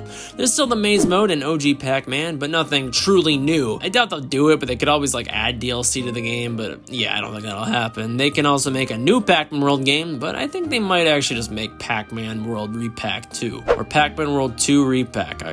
I don't know. I made a poll, and I probably agree with that one. I think Pac-Man World Re-Pac should be used in a game design class to show how a remake should be. The only major downside is just the lack of new music. Maybe skip that chapter in that textbook. But besides that, it's a remake that's not only faithful, but does enough new where it's not entirely stale, like the redone bosses and moments like the Chrome enemies. They also changed a lot of the fatal flaws from the original game. Overall, this is a product that's really welcoming for both beginners and veterans of this franchise. It's a job well done, and even if it has a few flaws still, it's genuinely one of my favorite games that released this year. And honestly, I may go so far as to say it's been my favorite remake in at least a good few years. And yeah, there's 3 versions of Pac-Man World, and thus concluding my Pac-Man World trilogy retrospective of sorts. Wait, there's a racing game spin-off. Well, project's not over. I actually forgot about that. The last question we need to answer before I sign off is, what's the best version of Pac-Man World? And it's a simple question, really. I think the Pac-Man World on GBA is the best version. Nah, I'm just kidding. I had you fooled, though. I had you fooled. Don't pretend I didn't. I got you there. Anyways, go buy Pac-Man World Re-Pac. It's a great game. In 2019, I decided to stop making stupid reviews to make higher quality stupid reviews instead. The first game that I would do a serious deep dive on would be the black sheep of the Pac-Man series, Pac-Man World 3. To recap, the game had okay, but albeit simple platforming, and unfortunately had a quite heavy emphasis on the combat, which it didn't do that well. There was also voice acting, and the game was quite funny and well written, but it was a heavy departure from the usual tone and feeling of the franchise up to this point. I always intended to go back to the Pac-Man World games. It's just a matter of when. I got a million other games I gotta do. In June 2022, we got a partner Nintendo Direct, which basically meant Nintendo had nothing to announce. Except we found out later they did. Anyways, one of the biggest announcements of the presentation was that the first Pac-Man World game was getting a remake on modern consoles, named Pac-Man World Re-Pac. This name is stupid. The remake itself looks really good though, and thus, since I eventually want to review Pac-Man World 1 and the remake, I gotta connect the dots here and review the game that I missed along the way. And listen, some people might sit here and think that I'm reviewing Pac-Man World 2 just because of the algorithm and the Pac-Man hype, and I just want to assure you all right now that I would never do that. So here we are, Pac-Man World 2. This game was developed by Namco Home Tech and released in the ye olde days of 2002. There really isn't much about this game's development history out there, but if you think about why it exists logically, it makes sense. In those days, game companies actually released sequels to their products instead of just having one every 7 years or just making DLC. So Pac-Man World 1 was a great game and it sold well. So bam, 2 years later, here you go, another one. You're welcome. It was a crazy time for society. I think the simple development represents the simplicity of the product. When it comes to Pac-Man World 3, obviously what came of it was kind of a dumpster fire, so there's a lot to say and a lot to answer. Pac-Man World 2, on the other hand, is the type of game that was extremely common at the time. The N64 and PS1 era specifically were known for pumping out 3D platformers like nobody's business. There were dozens of these games, and for good reason. It was a new medium, and developers needed to experiment with the formulas. When the 6th generation came around, it was less about inventing this genre and more about perfecting it, polishing it up, and really pushing the technology the same way that the Super Nintendo and Genesis did for the side-scrollers after the NES. And then the 7th generation got rid of everything and everything was just a shooter. We need to go back in time. So what we have here is what you'd expect. A platformer, but better. You jump, you bounce off of platforms, and of course there are lots and lots of collectibles. There is a story in this game too, although it's quite simple and boring. My personal favorite type of story for these games, it's Pac-Man, okay? It's Pac-Man. You don't need to have this guy time traveling or looking for the Holy Grail or redesigned to be a soldier meant for war or talking to genies or giving the character a goddamn gun. You're just a simple, unembellished yellow ball. You like food, you jump, there's some ghost, but apparently these types of games are just too hard to make these days. Yes, we got this guy, the Pac Professor or whatever, who sets up the game for us. The ghosts, Inky, Blinky, and Clyde, under the control of a more powerful ghost known as Spooky, have stolen the golden fruits from the center tree in Pac-Land, and thus you're sent off to find the fruits and restore order to the Pac village. So as stated, I like the story. It doesn't try to be something it isn't, but it has charm and even builds up a bit of lore for the Pac-Man universe. PCU. The first area, the Pac Village, serves as a hub world of sorts. Here we also learn the basics. Just like in the original Pac-Man, there are Pac pellets just about everywhere, and even power pellets that let you eat the ghosts. You won't be able to defeat them without it. By running around the town, we also learn about the fruits and collectibles. You see, each level has a lot of collectibles that you're tasked with getting if you want, visualized with a checklist. Even the Pac pellets, which there can be hundreds of in a given level, are documented collectibles. My God. One of my favorite things about the fruits from a game design perspective is that they aren't just basic collectibles, although they mostly are. Sometimes you'll use a fruit kind of like a key. Throughout the game, there'll be chests that require you to get all the, say, melons up to that point, in order to create a bouncy pad that you can use to progress. Often this will be pretty easy to get, whether it's right in your face or an enemy that you need to backtrack maybe a little bit for, so it's never too punishing. It means there's at least some reason to consider grabbing the fruits if you aren't interested in going for 100%. Also throughout the levels are the tokens. These are actually a really beneficial collectible. Depending on the number you collect, they let you play older Pac-Man games in an in-game arcade, ending at 180 where you can play Miss Pac-Man. So I'm not like a huge Pac-Man nerd. I kind of know about the controversy with ACT games, and here I thought in 2015 the worst thing they would ever do was make the ACT game Sega Genesis. This is interesting to me because if they ever remake this game, yeah, what are they gonna do to circumvent this? Plus she's in World 3, so I guess the Pac-Man World 3 remake is out the window. It probably already was though. But at least with World 2, more likely than not, there's probably gonna be a remake of this game. It sold better than one, so Namco, start thinking about what you're gonna do, alright? Give us Pac-Man VR. Also with the tokens, you can unlock a jukebox to listen to the game's soundtrack, and a museum where you can take a gander at the concept art for this game. I think these are overall really nice incentives to collect the tokens. Keep in mind that there are only 189 of them, and the final reward, Miss Pac-Man, is 180, so you really gotta work for the tokens. Each level gives you an additional token for getting every single collectible inside of it.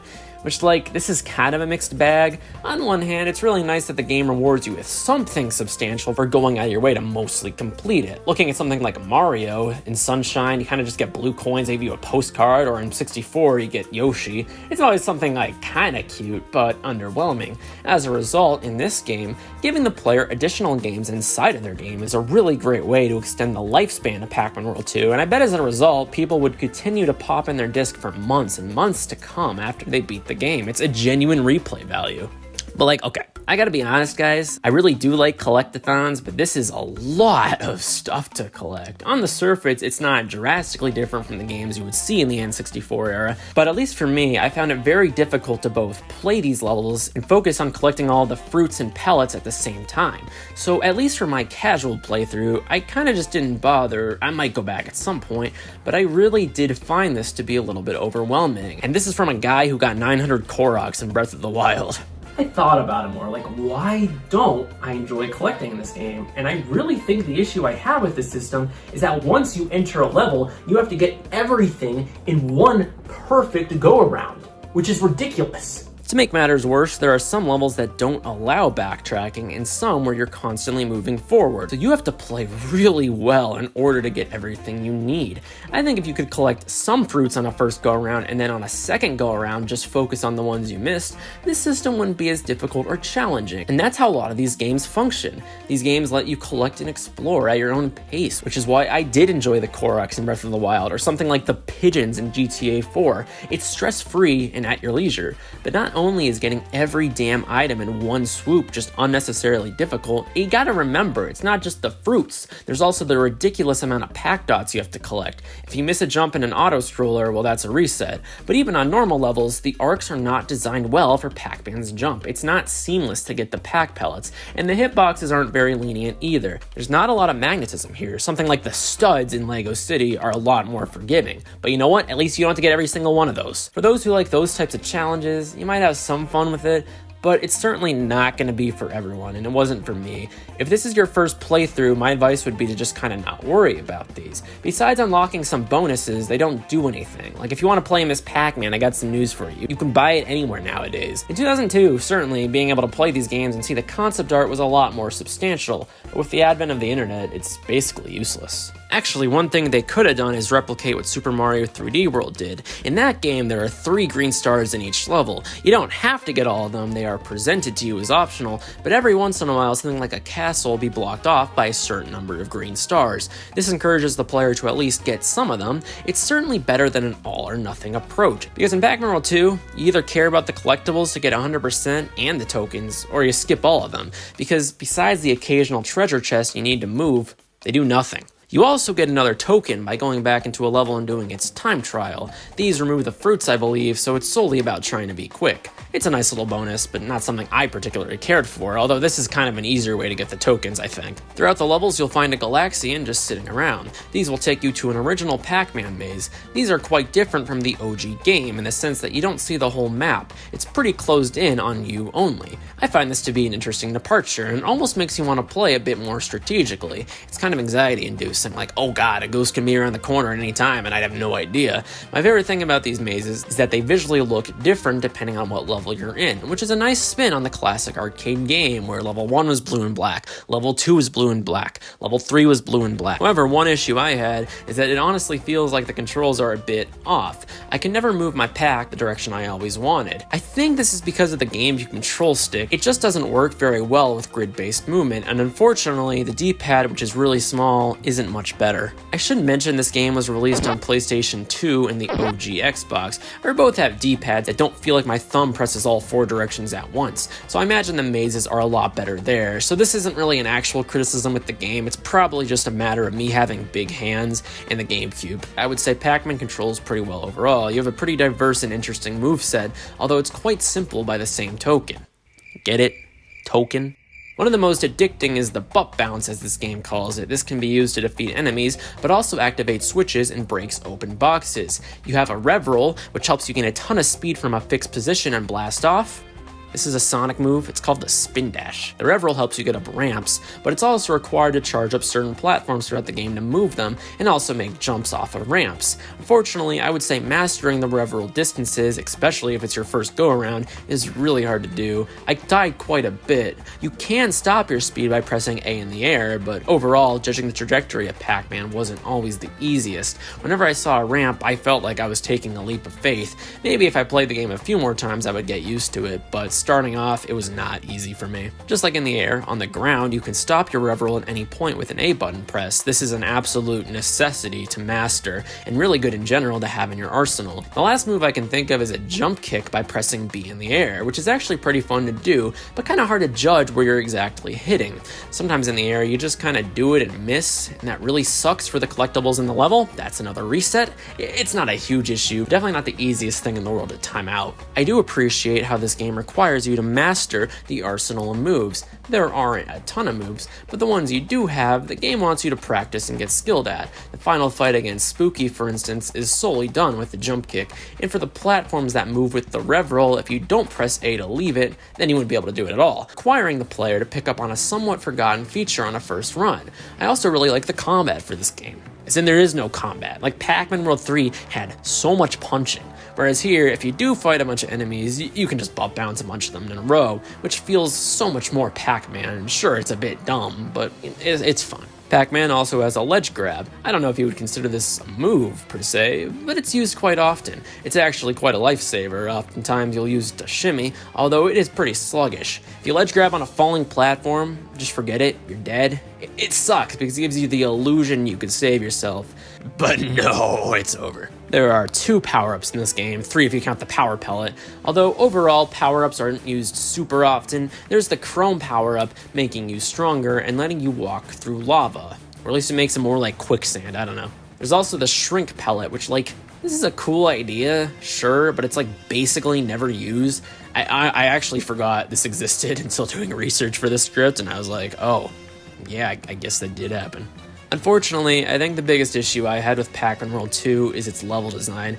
I kind of hate to say this because I know I'm kind of talking negatively about a game people love, and I do think it's overall a good game, but I think the level design is just way too hit or miss for its own good. There are some levels that hold up. I think a lot of the earliest levels are designed very well when the difficulty curve is at its lowest, and the final world as well was pretty creative and entertaining. For a bit, once this game gets to the lava section, I seriously feel like there's a lot that goes wrong. And I think for a platformer, there's a decent amount of things that are really cryptic. Take Magma Opus, for example. I got super trapped in a cavern sort of area, which honestly looked like a dead end. Here you can get an iron pellet, which lets you walk on the lava, but at least on a first glance, it doesn't seem like you can go anywhere. This also doesn't respawn. Later, I found out you could if you just walk to the end, so this route might seem kind of stupid, but it's my genuine experience, so I'm just gonna share it how I feel it. It certainly doesn't look or feel like you can, especially if you mess around with the iron pellet too much and lose your invincibility. The platforms were also just out of reach, and the one bouncy pad that exists here bounces you back to the dead end. I messed around for close to an hour trying to figure out the solution here. Well, my conclusion was I needed a rev roll off of this bouncy pad, which didn't come to my head. Seeing the visual of a target indicated this platform's sole use would be to, well, jump on it. It's very floaty in the air too. It doesn't feel like a very stable platform. Even when I figured all of that out, getting a consistent rev roll to the platforms is very difficult. I died quite often actually, so this section was both kind of cryptic and frustrating. Sometimes I would ledge grab on, but as we established earlier, the pillars would move so quick that it would just be a death. What I would have liked in this situation to know to walk on the lava would be some signs, some pack pellets maybe, just something to indicate that this wasn't an empty abyss. Because of the platforms here, I genuinely thought those were the solution, and the target being shaped like a ramp would trick me into thinking I needed to do something with that when I figured it out. From a game design perspective, those have your attention, and why wouldn't I try to do those instead of just walking past the platforms? This level also concludes with a slide section, which really sucks. The ending of it specifically has an extremely precise portion of it. I think what irritates me the most is it kinda seems like you can just sequence break it by skipping the narrow slide section, and honestly, that would be, even if unintended, cute level design, something the likes of the slide skip in Mario 64. Obviously not what the developers intended, but upon discovering it, you as a player feels rewarded and satisfied finding your own ways to pass a challenge. But you just kinda die, and it doesn't make sense. It goes against your senses, since normally you can drop to anywhere you see in this game. Thinking about it now, even the beginning of this level really frustrated me. The knockback this giant enemy causes with the balls he shoots is basically impossible to avoid. Even with the iron pellet, you just kinda need to get lucky.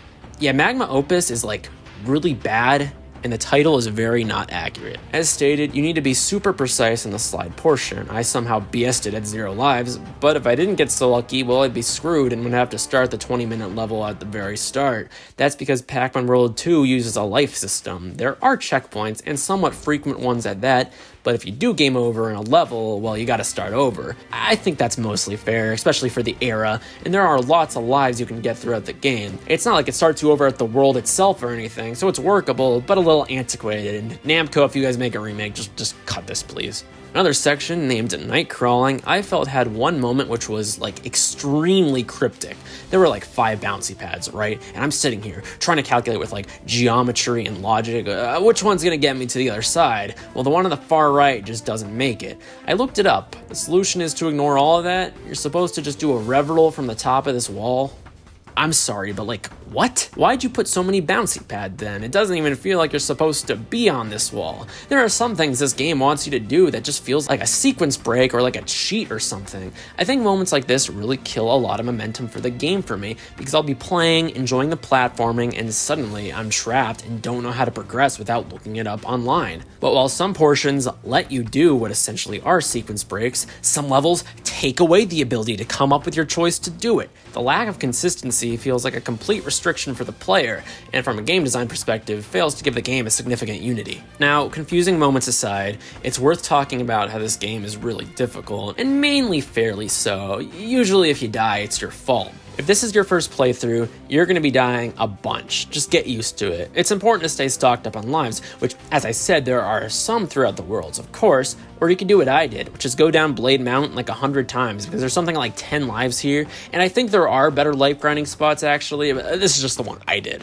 Pac-Man World 2's level design is actually really varied, and it can lead to some serious high points in this adventure. When the game does do something different, and it's genuinely cool, it's actually really memorable. For instance, there's a snowboarding section, and there's an Indiana Jones type of part with like a snowball, which, yeah, it's a bit annoying not being able to see ahead, but I at least appreciated the variety. Haunted Boardwalk is typically highly praised. I personally didn't like this level very much. It felt like the bridges would always be fighting me, and ledge grabs would be their usual death sentence, but I think objectively is fine and something I'd at least like to shout out.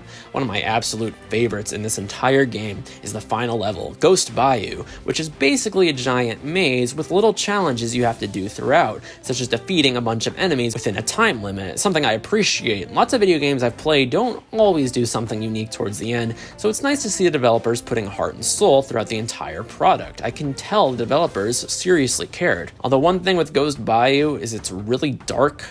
You might have to turn up your TV screen to see anything, which always kind of annoys me in these games. Overall, the unique concepts are kind of a double-edged sword, because I love the moments that are good and unique. I really do. But sometimes this game does something different, and I hate it. Please go back to being a platformer. The entirety of the water section in this game gives me that vibe. Like, I don't know, I really don't know the consensus on these, but do people enjoy this? Basically, instead of platforming, you swim forward kind of like a dolphin. You can speed up and break boxes, but that's pretty much all you can do, and it's not fun, and it goes on what feels like an eternity. To make matters worse, this level is basically just repeated twice. The second level's called Shark Attack, and I was like, oh boy, it's Shark Week, we're gonna see some sharks. I didn't see any differences. There was like one shark. I think these sections also suck because they really aren't unique visually. I mean, don't get me wrong, this game in general can be a bit bland at times. It's your typical grass, water, lava, ice, spooky area shenanigans, kind of like a new Super Mario Brothers game or something. But regardless, most of the time, I think the levels still retain a specific charm to them, even if the themes themselves are boring. They're still creative and fun. For instance, the ghosts in the ice world have little beanies. Ah, that's so cute. But the water levels specifically look like they took inspiration from Finding Nemo or Little Mermaid or something. In fact, I think just about any licensed character could be here. Overall, the water levels aren't horrible, it's playable. It's not necessarily fun or memorable. Okay, I take it back. It's like a little memorable, just not in a good way. The water section then proceeds to a 7-minute slog where you pilot a submarine. Okay, I try to be nice about the previous water levels. I'm just gonna be a jerk here. This game drew first blood, not me, okay? This section sucks. I think mainly because of the length. The level drags on and on and on like I've just never seen before. It's like Desert Bus. I was sitting in a voice chat when I was playing this level. My friends and I were just laughing at how ridiculous this was. This level would just never end. It's the goddamn Godfather trilogy. On top of that, though, it's like, is this really necessary in a Pac-Man game? You're not really playing as Pac-Man. Excuse me, the submarine is yellow? Yeah, you know what, sit down. This could have been like any computer game in the 2000s. Or a Beatles song. Basically, you get missiles 6 at a time, which you can spam in short bursts before needing to recharge. Occasionally, you get a super bomb that blows everything on screen. This is actually super satisfying, and I found myself mostly using this strategically. You can shoot the spiky balls in midair, some of which spawn fruits and health, and the ghosts do appear in some form at least, which are one of your main obstacles as well. Thankfully, there are checkpoints, but it still doesn't change the fact that you basically do nothing of substance for 7 minutes here. The boss is more of the same, requiring you to fire missiles at each of the submarine's jets. You know, I just didn't like this whole water world at all. It feels extremely out of place with the rest of the game. It's really sluggish. Thankfully, the rest of the game onward has nothing like this. It honestly feels like this was added last minute as filler or something. While the levels may be difficult, they are nothing compared to some of the bosses in this game. The first is Blinky's fight, which, you know what, it's fine. It's just a stupid frog, you know what to attack, we're all good here. Inky's fight, also fine. Nothing really negative to say about this one either. Pinky's fight is where we start having problems. I spent so much time just messing around with this boss, not knowing what to do. The attack patterns weren't really obvious. Well, apparently, you're supposed to just rev roll into her. Dude, there are like fang-like spikes right at the front, so I just figured that wasn't a good idea, but nope. It's fine. They'll lock me in a goddamn therapy box as I repeat that over and over. They ask me, where did it all go wrong for you, Jeff? When was the moment in time that you freaking snapped? I lost my goddamn frickin' mind at the Clyde fight. Holy smackaroos, this fight probably made me angrier than anything I've played in a long time. Or at least in 2 months, I don't know, it's been a painful summer. The Clyde fight. Wait, they named the wrong ghost Clyde. Well, that's 2 games that messed this up. I'm gonna guess it started here as a translation error or like a colorblind screw up, and then in Pac-Man World 3 they just kept it to be consistent. But no, I looked it up further, and apparently this is a recurring issue throughout the whole franchise. Maybe they can't make up their mind. I guess on paper it doesn't matter that much. I don't know, maybe Namco executives roll a dice every day. Oh, it rolled a 3. Today is Clyde Day, everyone. Anyways, this boss is probably the most difficult part of the entire game. Clyde fires so many projectiles at you, you just never stand a chance. This happens during Pinky as well, but it's a bit slower and a bit easier to predict. Clyde shoots these like snowballs so quickly, and there's no clear pattern on where his projectiles are going to go. But to make matters worse, there's little fires that spawn on the floor that you have to dodge as well. Honestly, my brain doesn't even register these half of the time because they don't look significant. Sometimes these will even spawn on the ramps that you need to jump off of, so you either have to take a hit or miss a whole cycle. Okay, having to rev roll between platforms is really frustrating because often you can overshoot and undershoot it and lose a life. I had a problem with both Clyde and Pinky where they want you to rev roll into them to do a damage, but when there's a bottomless pit under you, sometimes you bounce off of them and die. It's really jank and honestly just not fair. In the last phase of this fight, I don't know what happened, but his hitbox just entirely changed. Before, if you bounced on him, you would do a little damage with just one bounce.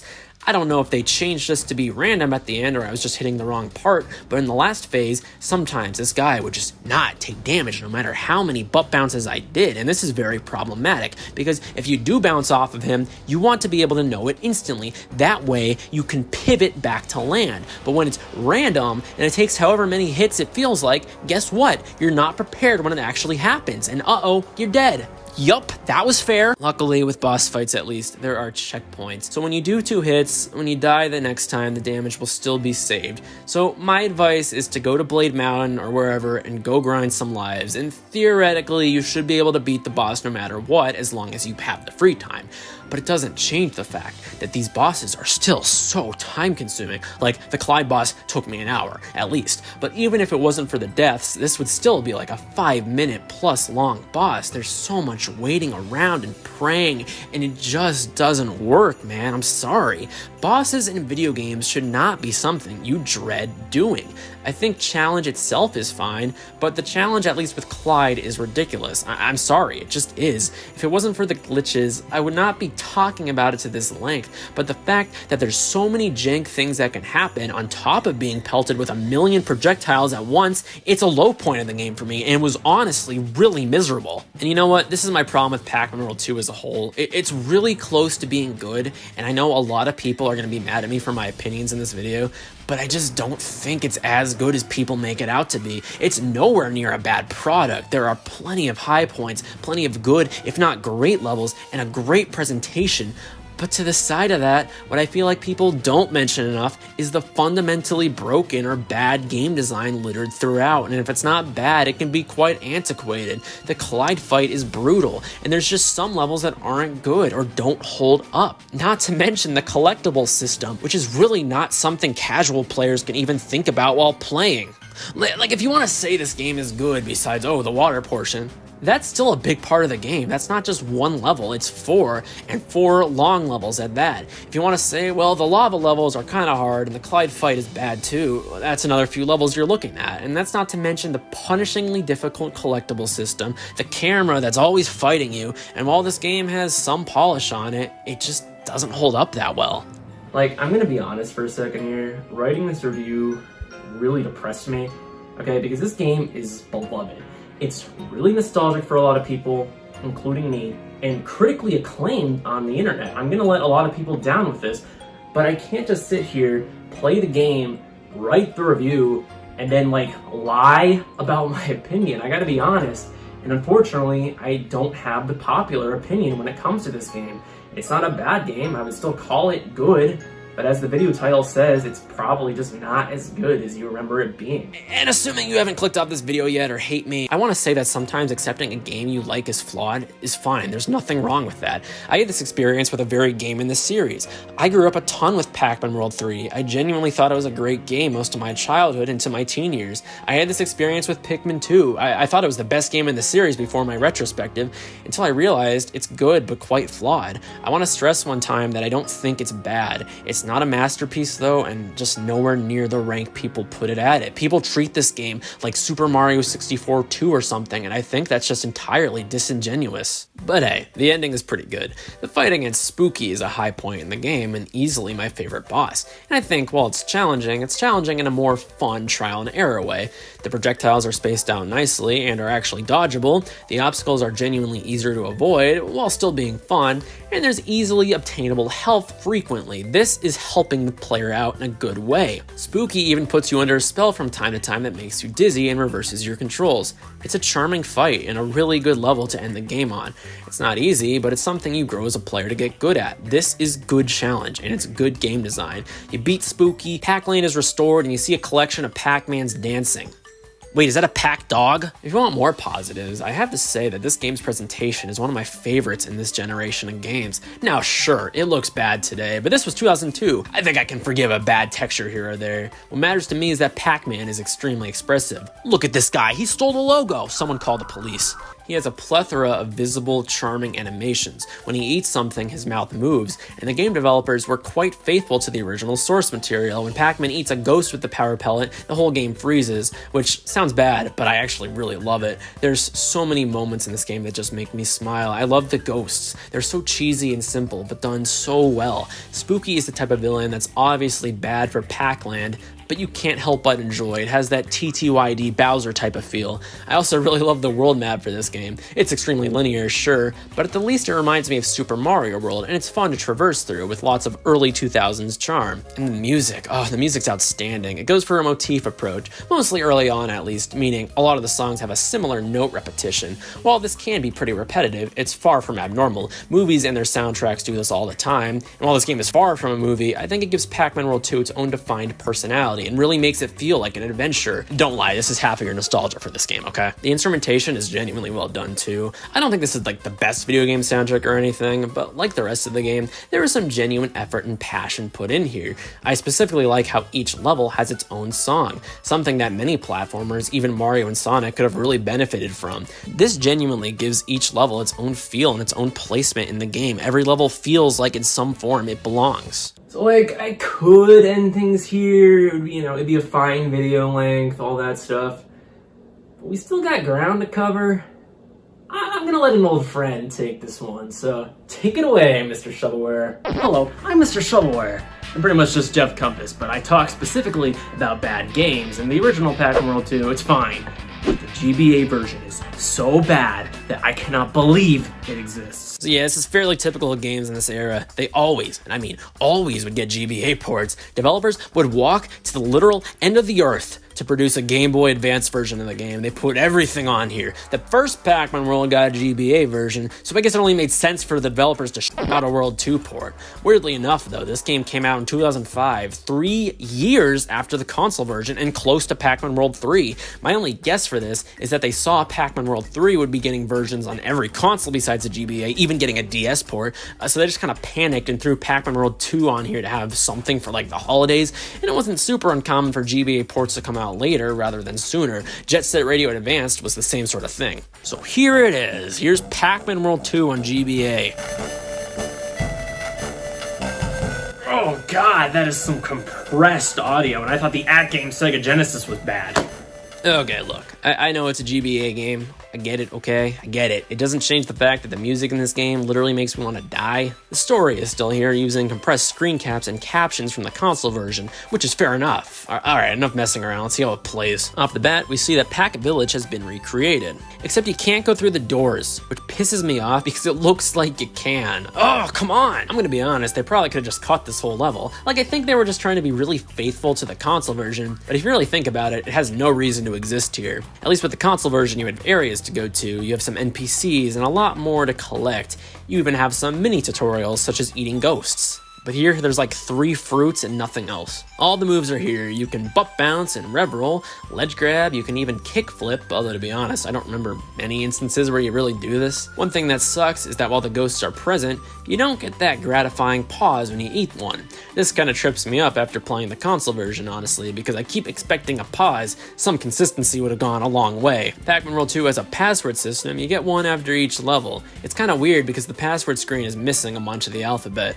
I really hate the tutorial level, actually. I found it harder than a lot of the levels in this game, if I'm being honest.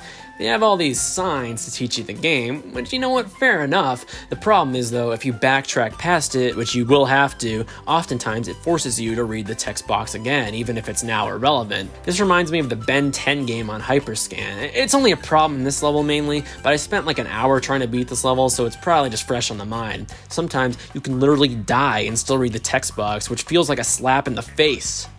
Jerks. I will say, graphically, this game looks pretty good. The sprite work is nice, and the backgrounds are nice and colorful. It's hard to judge what you can jump on and what you can't, though.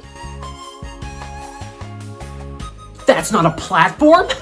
Like, this is debatable, I guess. I asked Twitter and Discord because I was honestly unsure if I had the right to be mad about this. Some people pointed out that even if it looks like a platform, you should be able to make the next jump. And some said they would distinguish it as a foreground object, although a lot of people did agree with me, at least in some capacity. I personally would die here frequently, even when I knew it wasn't a platform. I just had this, like, intuition to do it, and I think it's because it's bold and nothing else is, besides, like, the foreground, as I mentioned. But regardless of this instance, because this is a 2.5D type of game, there are platforms that you legitimately will fail and fail and fail to jump on. It's like that Indiana Jones NES game.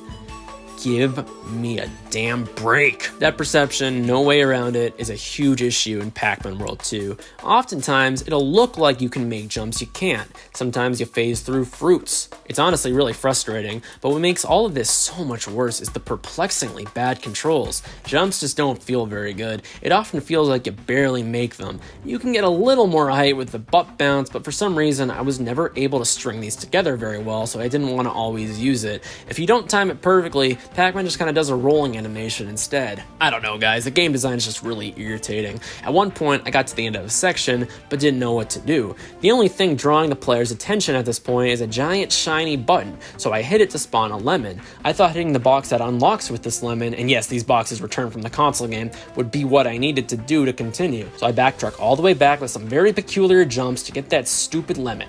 Then we backtrack again to get back to the lemon box. It's only a goddamn orange. So it turns out you're supposed to avoid all of that and just go right.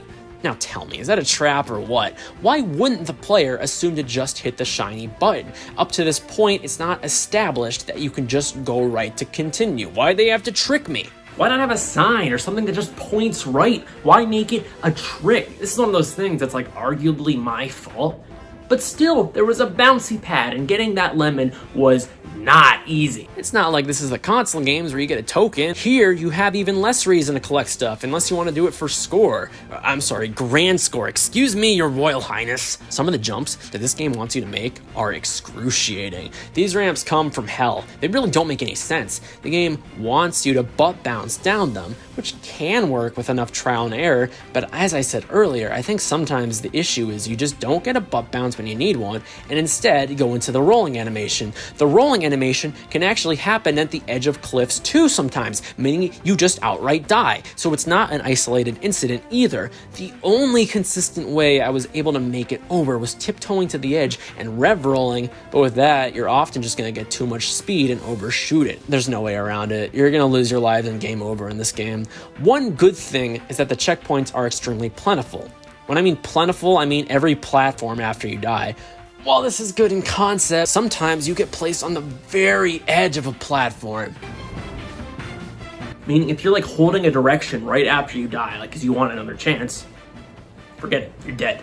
I think what's funny is the treetops level right after is a ton easier than the literal tutorial level. And looking at this, it's again a pretty faithful recreation of the console game. In fact, the whole game is, but funnily enough, they cut the whole water section out. You know what, I'm actually going to list that as a positive change. Congrats, you got something Pac-Man World 2 on GBA. The bosses, true to the console version, are really hard. The bouncy pads really don't do enough for you in terms of getting height, since your horizontal distance peaks pretty early. Sometimes, even if you do get a butt bounce on the damn guy, it doesn't do anything. I guess that's also true to the console version. So things like eating ghosts and getting token, those are cut. Cut those out, we can't have those. But stupid things like bad hitboxes, yeah, keep those in, we need that. The time trials from the console version return, but this time they're really hard to avoid. I found myself always accidentally grabbing them, and it was kind of an obstacle to avoid not doing them. Ooh! Besides all that, this game really just lacks the variety and substance that Pac-Man World 2 on console had. Every level is basically the same, with some minor changes in obstacles and enemy designs. I'll be honest, there's pretty much nothing of value in this game besides the cute graphics, so yeah, I don't recommend this one. Honestly, it has so little to do with Pac-Man World 2 that it probably shouldn't have even been in this video. It just shares the name and that's it. Pac-Man World 2 on GBA is like one of the most worthless, bad games that I have ever played in my life. Okay, it's not that bad, I'm kind of over-exaggerating. It's still probably like Sneakers or Sonic 06 or something, but anyways, I'm gonna let this go back to JeffCompass to conclude it. Thanks for having me, asshole. Thank you, Mr. Shovelware. Me. So that's pretty much a wrap on Pac-Man World 2. Well, I think the console version's a good game. My continuing thesis that I'll repeat is I just don't think it's as good of a game as people remember it being.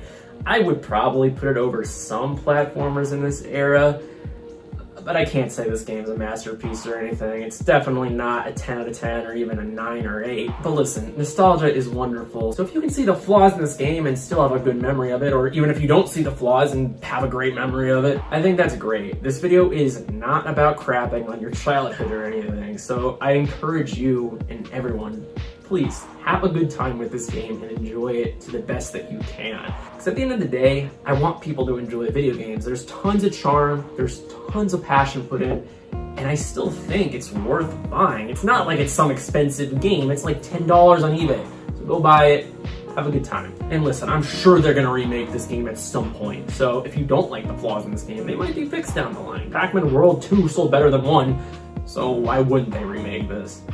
Especially capitalizing on our nostalgia. Nostalgia. You know, I'm feeling nostalgic myself to a time when I liked this game more.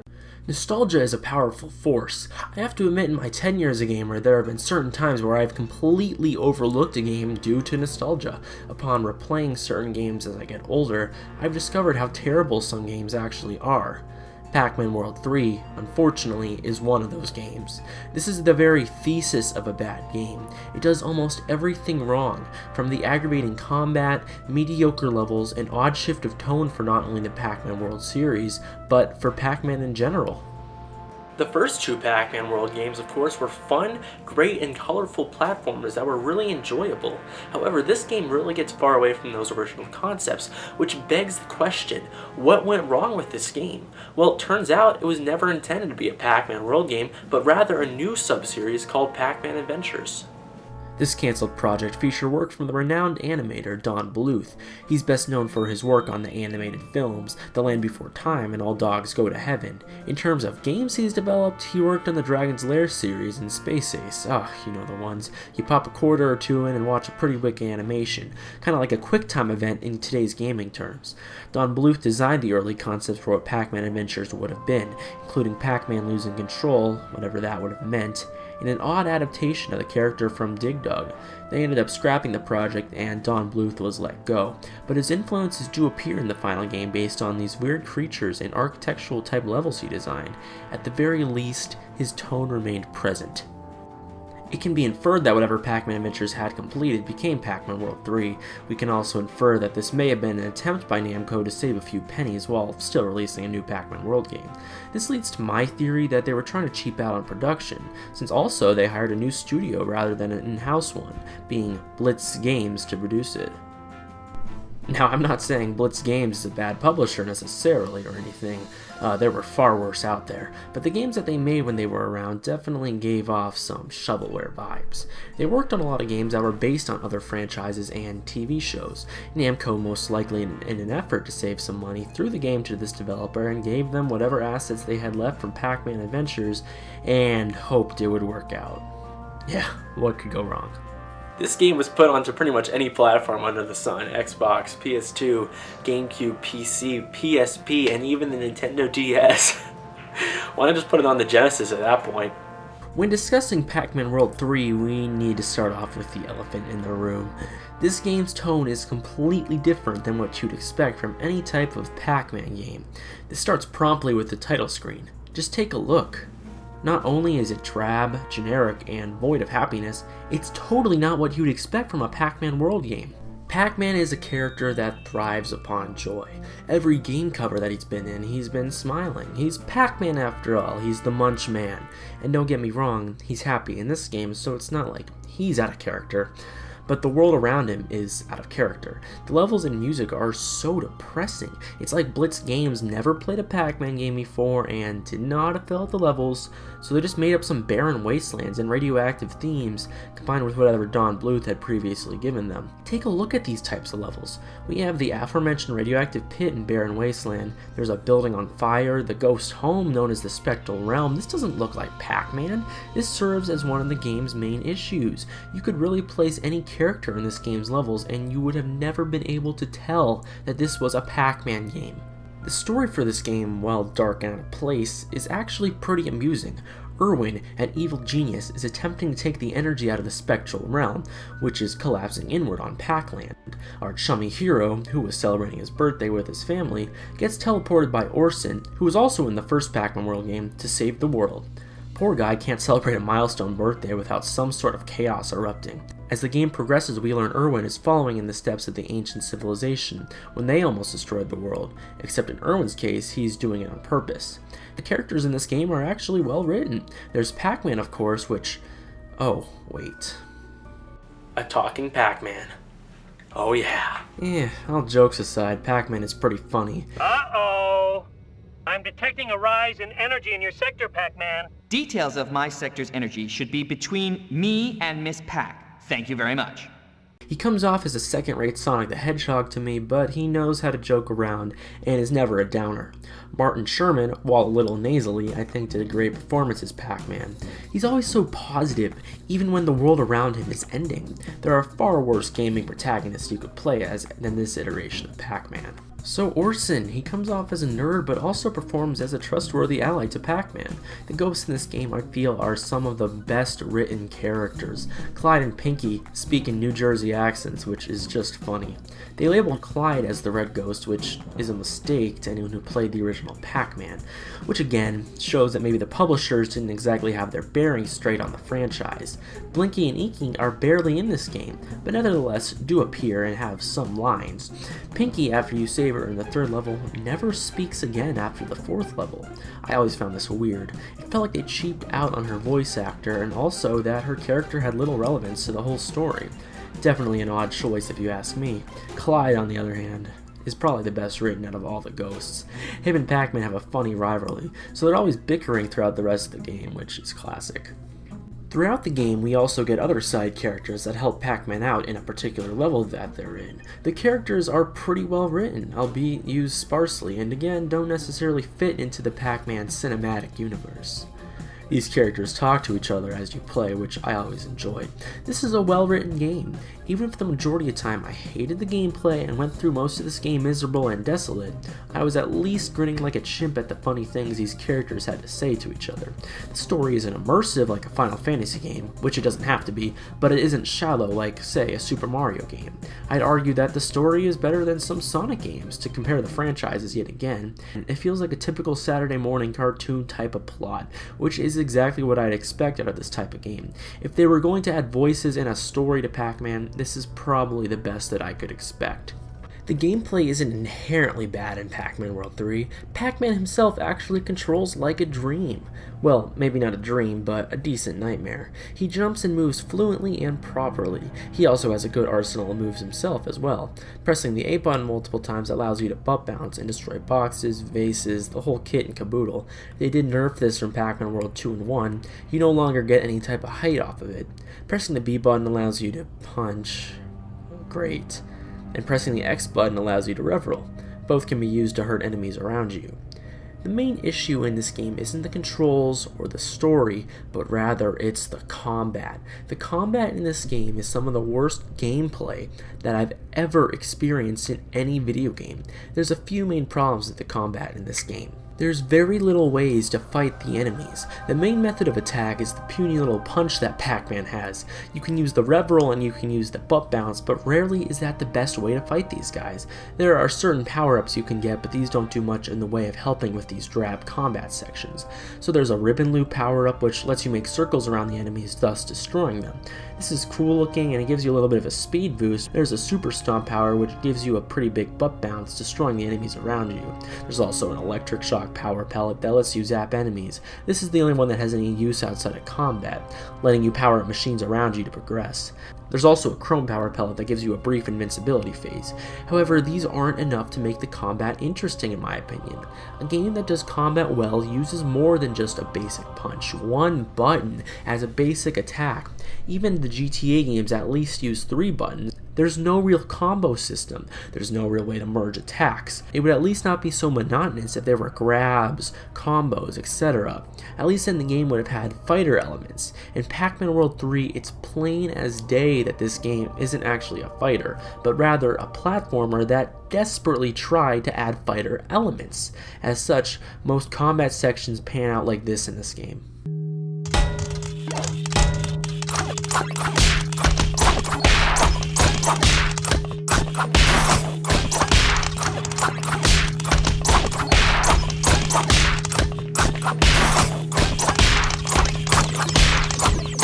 The main issue with the combat is that you can't defend yourself in any way. The only way to quote-unquote defend yourself is to run away from the enemies like a coward. This is a big issue. The game wants you to focus on combat, but there's no way to defend yourself and only one main way to attack. Platformers can do combat right, but they need these basic functions to thrive. The sections with the enemies go on for way too long. There will be certain points during the game where the platforming crawls to a screeching halt and you have to fight more enemies. This wouldn't be a huge deal, but these fighting sequences can last anywhere from 3 to 5 minutes and absolutely destroy the pace of the game.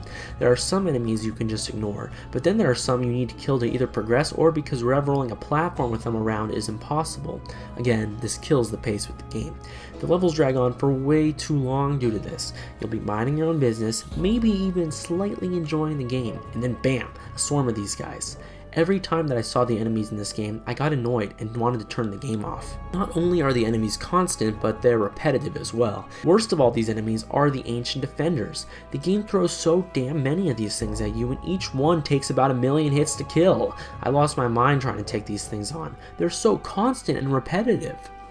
In this game, there are also segments where you chase ghosts with power pellets. At first, I actually thought that this was pretty clever, since the areas are just like maze levels in 3D from the original Pac-Man, and it was actual Pac-Man source material. However, these are just as monotonous and repetitive as the actual combat. You have to grab the power pellet, chase the ghosts, rinse and repeat. It's like playing a game of tag. The spawn limit of these ghosts are limited to 4 at a time, so again this brings down the pace of the game to a screeching halt as you wait around for more to come out. The pellets take forever to respawn as well, having you sit around waiting. Again, the problem with this is that they pop up so frequently that it kills the pace of the entire game. It's not fun gameplay. Combine it with the generic enemies that pop up frequently, and this game is just a slogfest, and it never ends. These 2 combat sections of the game nearly kill the game and ruin it for me. This is the problem with Pac-Man World 3 at its core. Platforming wise, this game is okay. The game does barely enough to keep it interesting between the levels, but it's just so simple. If you can jump with any type of confidence, you can pretty much beat Pac-Man World 3. There are all the basics, bouncy pads that send you in a predetermined direction, pack pellet loops that take you to certain places, basic puzzles, but these are all generic and mindless. As long as you move forward, you can beat Pac-Man World 3. It requires very little skill. Keep this in mind to contrast with Pac-Man World 2, which was a game where you had to be pretty good to beat the levels. In this game, you just have to be able to hold a controller. It's easy. I don't mean to rag on the game just for being easy. There's plenty to enjoy in a simple game. But when there's literally no challenge besides not trying to fall asleep and try not to get frustrated due to the repetitive nature of the combat, then this game does something wrong. Like I said, the platforming isn't bad, but it's certainly not good or necessarily creative. Oh boy, there was this one section that was timed. A bomb was about to go off and you had to climb to the top to stop it. Every time that I died, and this was a long segment by the way, I had to climb all the way back up. This means fighting all the enemies again and again and again. Have some mercy, I almost threw the game out of my window at this point. New to Pac-Man World 3, you can actually play as Clyde and Pinky. Clyde can shoot beams at ghosts when there aren't any actual Pac pellets nearby and can also knock over platforms to help Pac-Man progress through the levels. Clyde makes killing ghosts even more monotonous, however, believe it or not. You can just press the B button over and over again. Pinky, on the other hand, can materialize platforms that Pac-Man can't see to again, help him progress through the levels.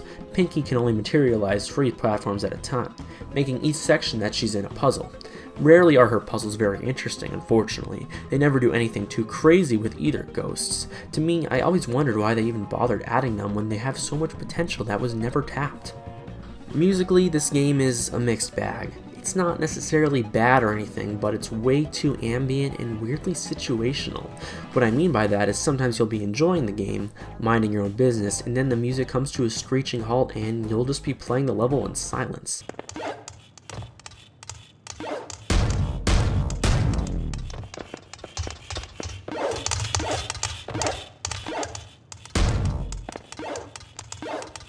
They didn't know how to make it loop. Some of these tracks weren't even that bad. Again, they're very ambient-like, which does fit the tone of the game fairly well. I just wish that the soundtrack was more consistent and actually played throughout the entire game. It almost felt like they ran out of time with the music at some points, since a lot of music is either reused or, like I said, sometimes there's no music at all. Another issue with the audio in this game is that it's not very well mixed. A majority of the time when the characters are talking, it's impossible to hear them because the mixing is so bad. I wouldn't know what was happening if it wasn't for the captions. Take a listen at this. Why not? Single-handedly, I stood against the kind of but still I tried. Yeah, and there's always that second chance. I actually didn't think this game was that bad looking graphically. As much as the levels didn't fit the tone of what Pac-Man was, they looked pretty cool. Sure, some textures are muddy, and some levels actually do look pretty bad in fact, but overall I think the game comes out on top. The lighting reflects off of Pac-Man frequently, especially in the Spectral Realm, which I thought was pretty cool. Actually, the whole Spectral Realm levels, as unfitting as they are, look pretty cool. The ghosts, the spectrums they come from, as much as I hated these sections, also looked pretty slick. Graphically, I think it's the best looking, maybe not in terms of style, but of pure graphics, out of the 3 games. I was very impressed with this game releasing in 2005 and looking pretty on par with what was to come later. There are collectibles throughout the game's levels which are scattered pretty much anywhere. Sometimes they get pretty creative with the location of the fruits and you really have to scratch your head to find them, but other times they're right out in the open or can just be found by butt bouncing a crate. There are also trophies, 5 of them in each level to be exact, that can be found throughout the level, and a trading card as well that you can view in your gallery. Collecting all the fruits and trophies just gets you more trading cards. Great. The trading cards are a big letdown in this game. It would have been nice if they had a description on them, kind of like the trophies from Super Smash Bros., but instead all you get is a pixelated image that barely represents what the card is supposed to be. They put a minimal amount of effort into this section of the game, which is disappointing since these are your really only prizes for beating the game. The only real purpose the collectibles serve besides trading cards are points. Yeah, this game has a point system to it. I get why they added it since it's the Pac-Man game and all, but come on. This really isn't the type of game that even needs points. It's a platformer. There's a whole high score section in the game and it feels so frickin' superfluous. I personally gave up on the collectibles after the first few levels since I felt like there was little point to them and I wanted to focus on the platforming and just finishing this boring game. There is one more type of collectible, the Galaxian. Upon collecting this, you are transported to an original Pac-Man type maze, but oh boy. The Ghosts' AI is so bad in these. They don't move around with any rhyme or reason like they did in the original arcade release. They roam around like a bunch of flying monkeys. Plus the graphics here just look bad in my opinion. The mazes are way too easy as well. Since the ghosts couldn't care less about chasing you most of the time, it gives you plenty of time to munch the pellets and power pellets. There are also power-ups in these mazes you can collect to slow down the ghosts, speed up Pac-Man, and also there's a spider that runs around the maze and drops more power pellets. What a jerk. There's also sections in this game, 2 to be exact, where you get to take hold of a giant robot from the first Pac-Man World game, Talkman. These sections are just boring. Just watch the footage. I have very little to actually say besides you just spam the trigger buttons and the B button. Did the producers actually think this would be fun? Seriously? To me, it just screams that they were under pressure to add some more levels to the game and didn't know how else to pad the game. And that's the best way to describe Pac-Man World 3. Padding.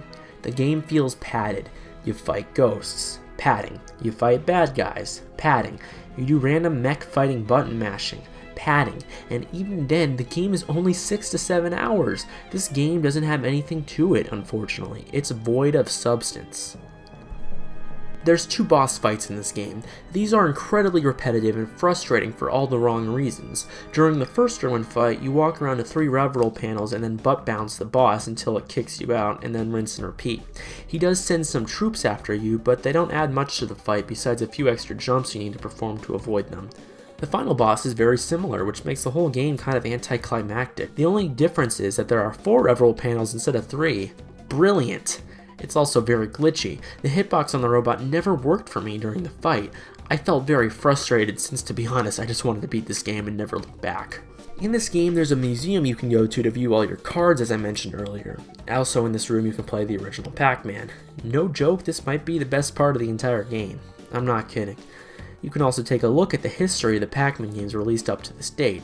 I like this feature a lot. I really enjoyed reading about all the different Pac-Man games. Also in this museum you can see a history of Pac-Man from the creator of the series, which was a very interesting watch. It begs the question though, what would the creator think of this game? I think he'd be disappointed. Pac-Man World 3, again, is a bad game. I don't want to hate this game, but I do. It wouldn't be so bad, but the combat kind of kills the entire game, kind of. There's just so much of it. Some platforms, such as Sonic Unleashed, do combat right to the point where it's not drab and frustrating.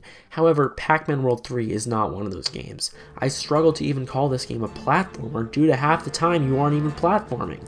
Worst of all, this game completely persuaded me into thinking it was something it wasn't due to my nostalgia. In conclusion, this game is a letdown. It's not as bad as, say, Sonic 06, but definitely not as good as a Sonic Adventure game. If I were to make a comparison on the Sonic sale, I'd probably say it's equivalent to Sonic Boom, Rise of Lyrics. It's disappointing that the Pac-Man World trilogy had to end on such a bad note, but there is value to be seen in the game. The graphics and the music are pretty good, and you can play the original Pac-Man in this game. It's not a total waste of your time. It's definitely a mixed bag, unfortunately. That's Pac-Man World 3, a mixed bag. The Pac-Man World series spawned 3 games between 1999 and 2005. The first 2 games are held in high regard and are widely considered to be some of the best 3D platformers of their respective eras, and defined the childhoods of millions. The third game, you know, it existed. Oh, did it ever. It ultimately was a mediocre attempt at recapturing the magic that the first 2 games presented, and you'd be hard-pressed to find people who actually like this game. I've heard people who actually like Pac-Man World 3 are on the FBI's most wanted list. After a game hits the big number 3 in their series, I've noticed from there it's a little less likely the next game in the franchise will be a direct sequel. When you start getting to 4 and beyond, the simplicity of a game trilogy slips beyond your audience, and it generally becomes a bit harder for a casual player to jump into the franchise, which is a big turnoff for marketing potential profits. Like, I'm sorry, but I'm just not starting a series with a game titled Final Fantasy 15. Mario 4 would ultimately become Super Mario World, Grand Theft Auto temporarily changed to subtitled games, and Metroid Prime 4 died for our sins. I doubt they were even really considering making a Pac-Man World 4 anyways, period, and they still really haven't, but the question still remains the same. Was Pac-Man World just dead forever? Were we all expected to just forget about it and buy another Namco collection instead? The answer was... The next game in the series would not be Pac-Man World 4, but Pac-Man World Rally, a racing game spin-off with the Pac-Man World characters. And who doesn't love a good old mascot racer? Seriously, I'm asking you, who doesn't? Because every franchise does this. It's a trope as old as the industry itself. Gather up a bunch of poo heads and start your engines. Sega's done it, Disney's done it, Atari's done it, Sega's done it again, and even goddamn Garfield has a kart racer. Garfield. So it makes sense that Namco, the company behind some of the first well-known racing games of all time, the pole position games, would be in a pole position themselves to put the Pac himself into a kart. Usually here's when I talk about my experiences with the game, but I actually have never played this game, and I've never even heard anyone talk about it on the internet, which puts me in a very good position to review the game, because I don't have any cloudy nostalgia bias, but I also don't have anyone telling me I should hate it. So who knows, maybe this will be a really good Pac-Man racing game. What are you laughing at? Starting up the game, we have our roster of characters to pick from. You have who you'd expect. Pac-Man, Miss Pac-Man, the Ghost, and Pac-Devil. Now, wait, what? Who the hell is this? I've never seen this character in a Pac-Man World game before. Remember Pac-Devil? I looked it up, and apparently this game is Pac-Devil's one and only appearance, ever. Never to be seen again. Is this some Mandela effect shit going on here? Maybe it's Anubis Rex. What? Why is there an adaptation of the devil in my Pac-Man World kart? What? This poses so many more questions than there will ever be answers for. So if we assume Pac-Devil is the devil version of Pac-Man, does that make Pac-Man himself an angel or a god? Who is he? What's his background? How did he even get here? Does this confirm religion in the Pac-Man universe? Are there Pac Bibles, Pac Sunday schools, Pac priests? Are there religious debates inside of the Pac-Man universe?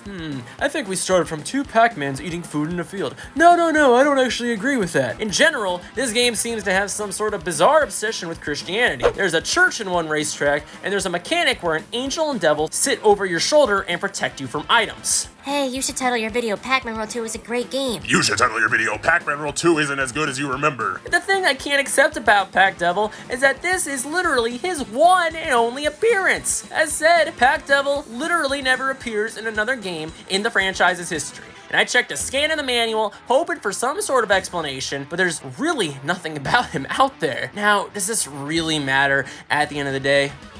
Yes, it does. It absolutely does. Alright, obviously we have Pac and Miss Pac-Man, take that, at games. And look, they got Clyde's name right. But honestly, if you got the names wrong in the last 2 games, why the heck did he even bother to fix it at this point? The kids who grew up with this franchise already have Clyde as the red ghost ingrained in their heads. So honestly, this fix does more damage than it does good at this point. It's just confusing. Also, Blinky has a bowler head now, which at first I didn't understand. But apparently this is a character trait that he's had since the old days. Man, I thought I'd have another free target to roast the game developers with. They were actually being considerate.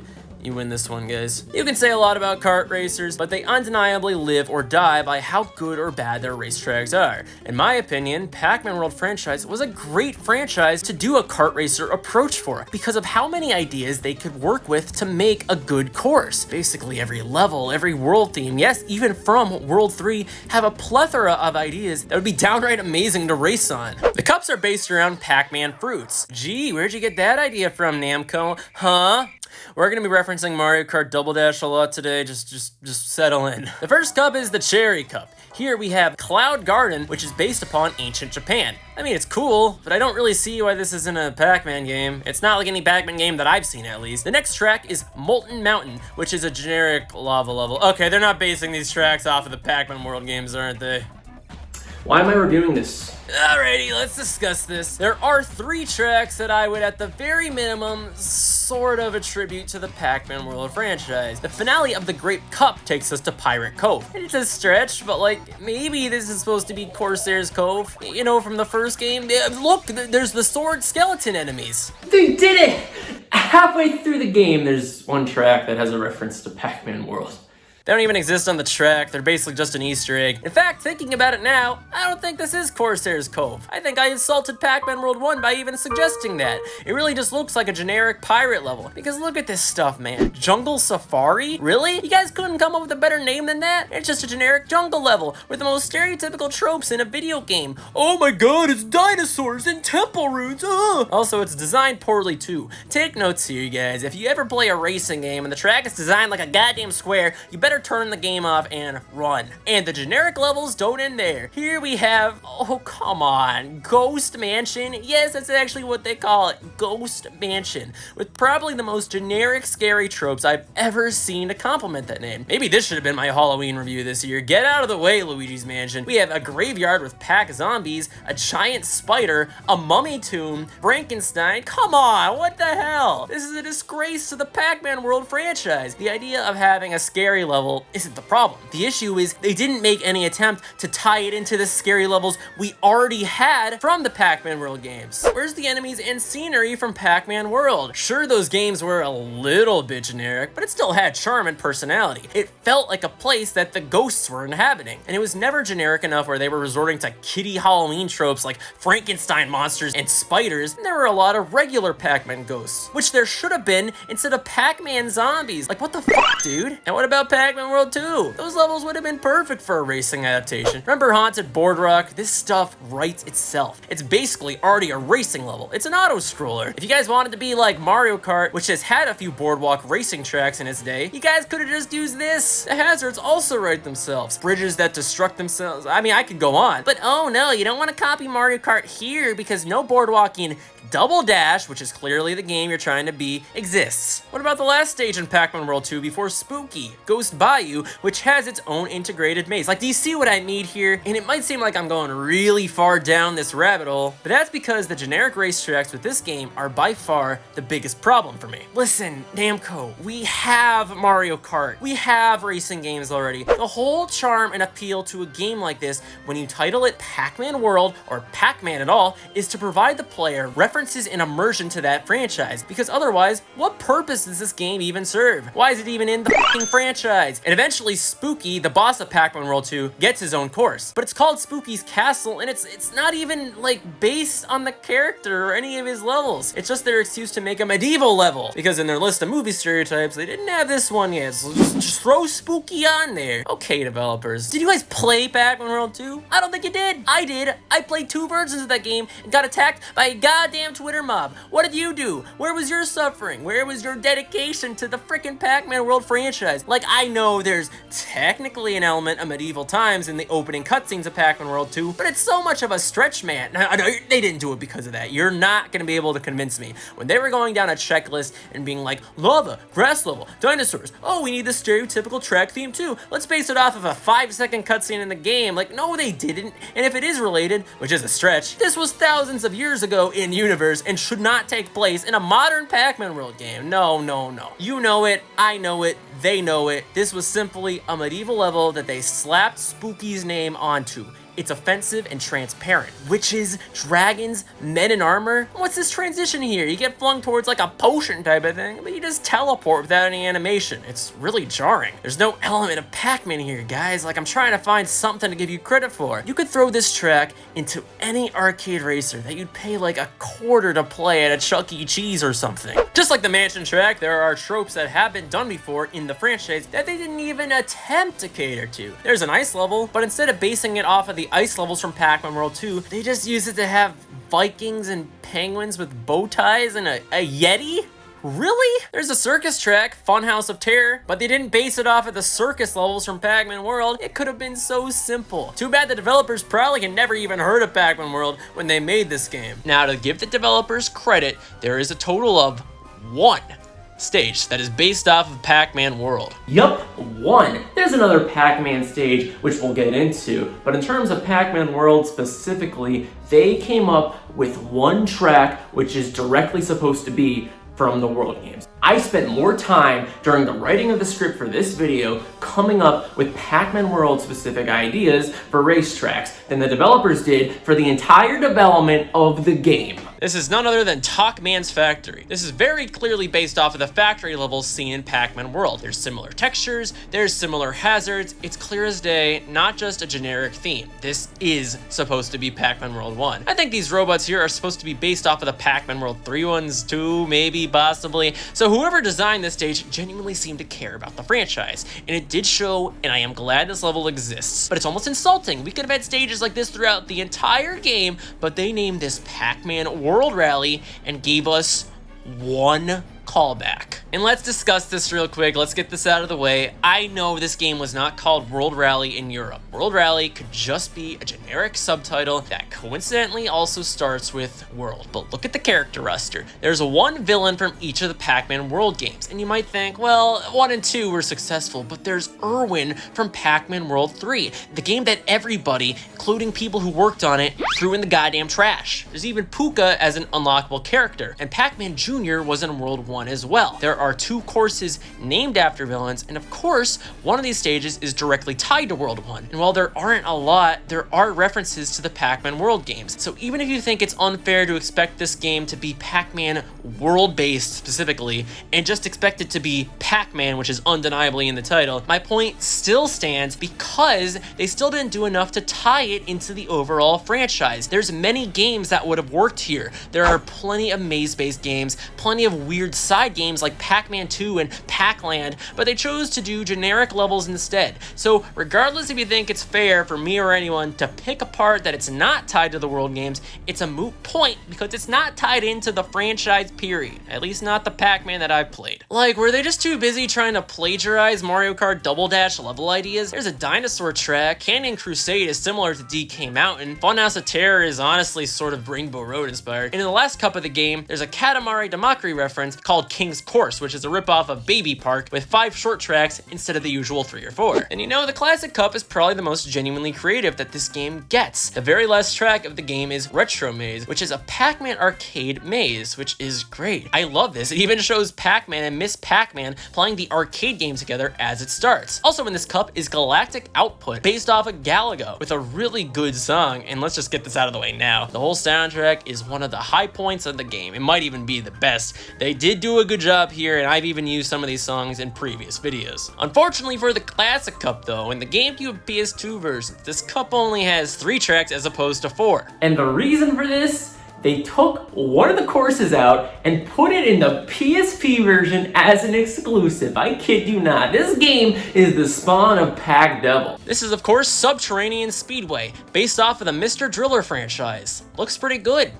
I said looks, I can't actually play it, it's on the PSP. What the hell is it this time period in PSP versions having exclusive content? I wonder if Sony was just kind of paying companies under the rug to make PSP exclusive content and just kind of hold back from the other versions. It's the only conclusion I could think of because there's really no other reason companies would be doing this en masse. The other game that does this is one that I already covered, Super Monkey Ball Adventure, but at least that game was complete ish before they strip stuff out of it. Here, since there's 3 tracks when every other one has 4, it makes the game feel incomplete. Like something is missing here. They obviously took this out at the last minute of the console versions. There's even some characters exclusive to the PSP version, Mappy, and the previously mentioned Mr. Driller. Now, is there a connection? I really sat down and thought about it, and I think I did find at least one.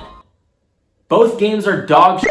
Actually, thinking about it now, this is kind of the monkey ball adventure of the Pac-Man franchise. Random characters from some corporate sicko's imagination, and both games are some of the only games in their respective franchises not to be released in Japan. Alright, theory time. Maybe this was just never meant to be a Pac-Man franchise-specific game at all, but rather a Namco crossover as a whole package. Think something like the Sonic and Sega All-Stars racing games, because as said, there are unlockable characters such as Puka and Figar from Dig Dug, the Prince from Katamari Damacy, and in the PSP version, Mappy and Mr. Driller. That's about a fourth of the roster with crossovers and 5 franchises represented. So my theory is this wasn't supposed to be a Pac-Man World related game at first, but at some point in the development of the game, Namco either figured it wouldn't sell that well, or maybe they just didn't have enough to work with for this type of game. Pac-Man Fever, Namco's Mario Party clone, did the same thing pretty much. In fact, that game there were only 2 playable characters from Pac-Man, but they put the Pac-Man name as the main focus, because I don't think naming it Ridge Racer Fever would sell more than 3 copies. Maybe Talkman's Factory was always intended as a direct reference to Pac-Man World, and the maze was a reference to the classic games, referencing 2 subsets of Pac-Man, and the rest was designed to be generic just because they didn't know what direction to take the game in. Because looking at the good aspects of this game under a magnifying glass, if the whole game was like the crossover stuff and had more of a defined identity rather than not knowing what the hell it wanted to be, this could have been a game as cherished as Sonic and Sega All-Stars Racing. The biggest downfall of Pac-Man World Rally is how badly of an identity crisis it presents.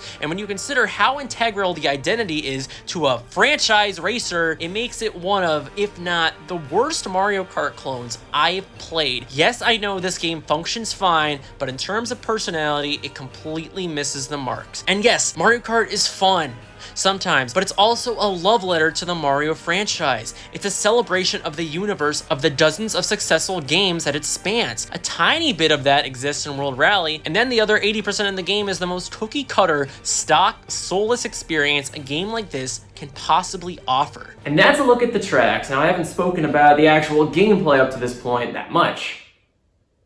What do you want me to say here? It's a kart racer. Like, it's fine. It's Mario Kart, alright, I'll tell you that. The controls are very similar. Definitely a bit slippery, but that's also kind of what Double Dash was, so you got them there. You throw items, and guess what? Most of them are Mario Kart inspired too. There are green and red Pac bombs, which guess what item this is like for Mario Kart? The green and red Koopa shells. Like, you guys couldn't even switch up the colors. There's a blue Pac bomb too, which is the blue shell. Pac-Man World Rally is like the type of kid you don't even let cheat off of your homework, because you just know they won't change it enough and it would get you in trouble too, because they didn't even try to make this unique. Oh, a fake item box, a mushroom. Fuck me. Funnily enough though, there is a storm cloud, which at a first glance you might think is a ripoff of Mario Kart Wii, but no, this game came first. Okay, my personal headcanon, I have 0 facts to back this up, is that Nintendo saw this game, got really offended by how much they got plagiarized, and they were like, alright, we're gonna take one idea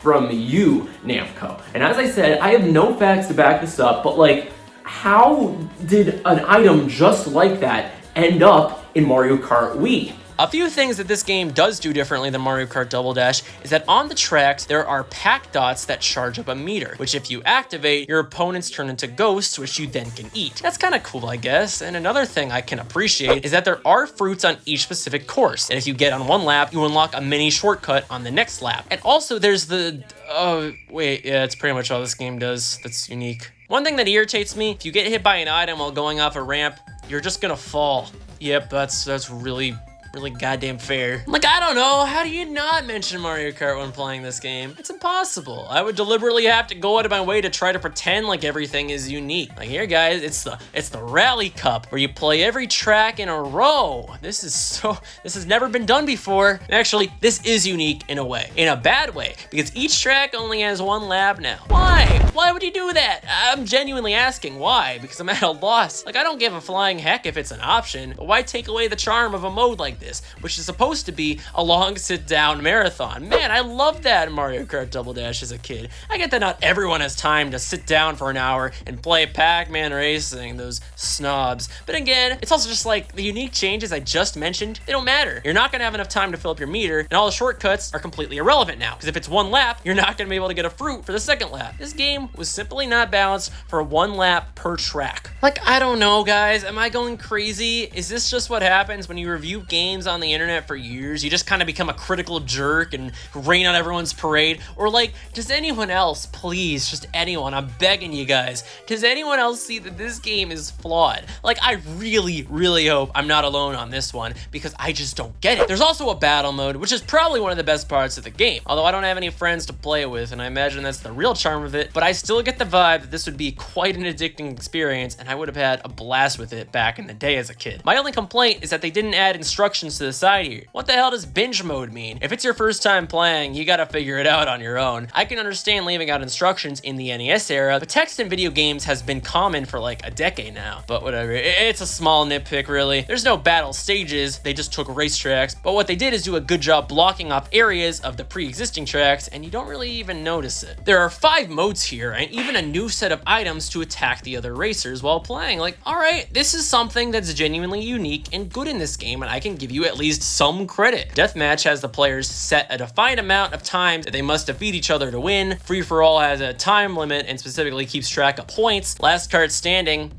is the last card standing. What do you think I am, a therapist? Binge has you eating as many fruits as you can within a time limit, and Classic is just that, but with pack pellets until everyone cleans up the entire map. So if there's anything I do like about this game, I'd say the battle mode pretty much nails it, and I can imagine this is probably one of the biggest selling points with the right set of people. Other side modes include the time trials because Double Dash has them, and you can also play single tracks by yourself. And speaking of positives, the graphics are also, you know, good-ish. Like, I can't sit here and say they're great, but they're fine. I think the character models themselves look pretty solid. Yes, that includes Pac Devil, and they did give each character a unique animation and cart. The carts go beyond aesthetics. They also have their own stats, and some characters are certainly better than others. One thing that sucks though is you can't switch the carts between characters, which is something they should have taken from Mario Kart Double Dash if they were looking to take things in the first place. If turning is an important feature to you in a racing game, maybe don't choose Spooky. Like, at its core, Pac-Man World Rally, as I've said a few times now, is a fine enough racing game. It's not broken, and the only reason I'm not doing a deep dive onto like the controls and mechanics is because it does play well enough. I don't have much negative to say there. Everything works. Listen, the gameplay itself is fine, but that's the exact problem for me. It's so fine that it may as well just not have existed, and certainly shouldn't have had the Pac-Man name. Pac-Man World Rally doesn't suffer because of its gameplay. It suffers because it's having a very blatant identity crisis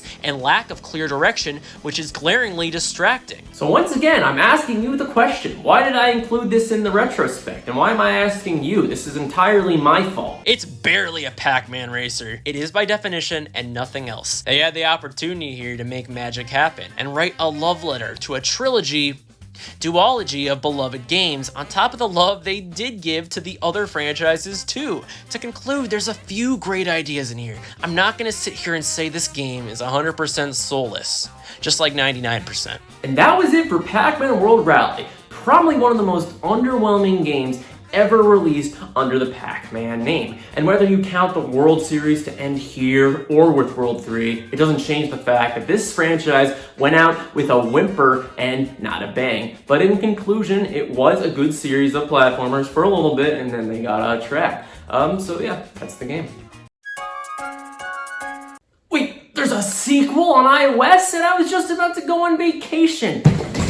Well, I don't know if this counts as a sequel. Basically, when I was doing research for this video, I came across a game called Pac-Man Kart Rally, which even the fandom wikis don't know if it counts. So we're probably just screwed here. We're flying into some unprecedented territory, and that's what I do best. This game was released on mobile phones in 2010, but was delisted from everything in 2018. You see, in 2017, Namco was like, yeah, that's good, keep it up, guys. But in 2018, they were like, nope, we can't have this on the App Store. Just take it down right now. Apparently, it's on the Amazon Fire TV still too, to this day. For all 6 of you who regularly use it? Well, the only way I could play this game, kinda, was to get an Android emulation app named BlueStacks. Unfortunately, I could only find a demo, and I think I got a virus in the process. I don't know what this is, but it's a life lesson you gotta sacrifice for your... Booting up the game, we see... What the fuck is this? This is what you make of Pac-Man? What have you done? You guys made a complete mockery out of the character. That's not even Pac-Man. This is like a bootleg, but it's real. This isn't a joke or anything. This is seriously what a group of people in 2010 came together. Oh my god. Everything just looks so... Oh, like listen, I grew up with the earliest of iPhone games. I was one of the early adopters. I get first and foremost, it was a tough time for graphics, but still, Super Monkey Ball Sakura Edition came out roughly around the same time, and I wouldn't call it great, but look at this, it's somewhat faithful to the Banana Blitz's art style. If they really couldn't figure out how to make the 3D models look right, I don't think anyone would have really cared if they just made this a 2D type of game, something like F-Zero. And a lot of games did go for a cartoon aesthetic back then. Look at Angry Birds. But what certainly shouldn't have been an option is killing the image and soul of Pac-Man in this way. Even on the artwork for the game, like the load screens and stuff, it's probably one of the worst adaptations of Pac-Man. I hate Ghostly Adventures, but I would take that over this mockery any day of my goddamn life. The good thing about gaming is that the graphics don't matter if the gameplay is good. It doesn't apply here. Okay, so listen, I'm playing with a mouse, I get it, this isn't a one-for-one experience, and there's probably a few emulation bugs, but even with a touchscreen, man, I can't imagine this would play that well. It's really awkward to move in any sort of direction, and I'm laughing because that's the biggest aspect of a racing game. The AI is completely unbalanced too. If they get in front of you, you pretty much already lost. I feel like there's a significant lack of rubber banding in the coding here. For those who don't know what that means, if you're in last, the ghosts get a little bit slower, and vice versa, to balance out the race and give everyone a bit more of a fair chance during the duration of it. Just go to a Mario Kart 64 review and I'm sure someone will be complaining about it. Basically here, I don't think they programmed it or didn't program it that much, so when you fall behind, you really fall behind. In fact, the only reason I was able to even win the first race was because of a glitch I discovered. Going backwards past the finish line here, for some reason, let me skip to the second lap. I couldn't replicate this again for the life of me. Are you surprised though? This is beyond spaghetti code. It's like whole grains. And to be fair, this part of the game could just be running extra weird because I'm on BlueStacks, but I don't know. I don't know about this one, guys. And you know what? If I was complaining about the generic levels in World Rally, it's the goddamn Mona Lisa compared to this game. Where's the personality? What the hell happened here? It's just grassy plains and 2 tracks have cherry trees. This is less Pac-Man than Pac-Man World Rally, and that wasn't even Pac-Man. In fact, I don't even know if I count this as a Pac-Man game. Reviewing this game, honestly, I feel bad. It makes me feel like I'm bullying someone. It's so bad that I can't help but just feel like I'm punching down. Like, I can't do this, guys. I'm sorry. It almost feels like this should be beyond critique, because the developers, I feel bad for them. They clearly had no idea what they were doing, and it's a good thing this game was never talked about, because honestly, if Pac-Man World Rally was the Monkey Ball Adventure of the franchise, this is the Sonic 06 of it. Well, I guess this concludes our Pac-Man World retrospective, and it's kind of just like, should I have even put this in the retrospective? Well, you know what? Maybe they shouldn't have put the word Pac-Man World in the title. So screw it, what do we have to lose at this point? Pac-Man World as a series would die here. But in terms of 3D Pac-Man platforming, there were going to be a few more games under the name Ghostly Adventures. So, you know what? We're going to take a look at it. We can't end here because we need to show as much love and care for the Pac-Man franchise that the developers didn't show for this game. Otherwise, we're just as bad as them. Also, I just got sued by Namco for showing off that kart racing game on iOS because they said it's too damaging to the Pac-Man brand. You guys signed off on this game, what?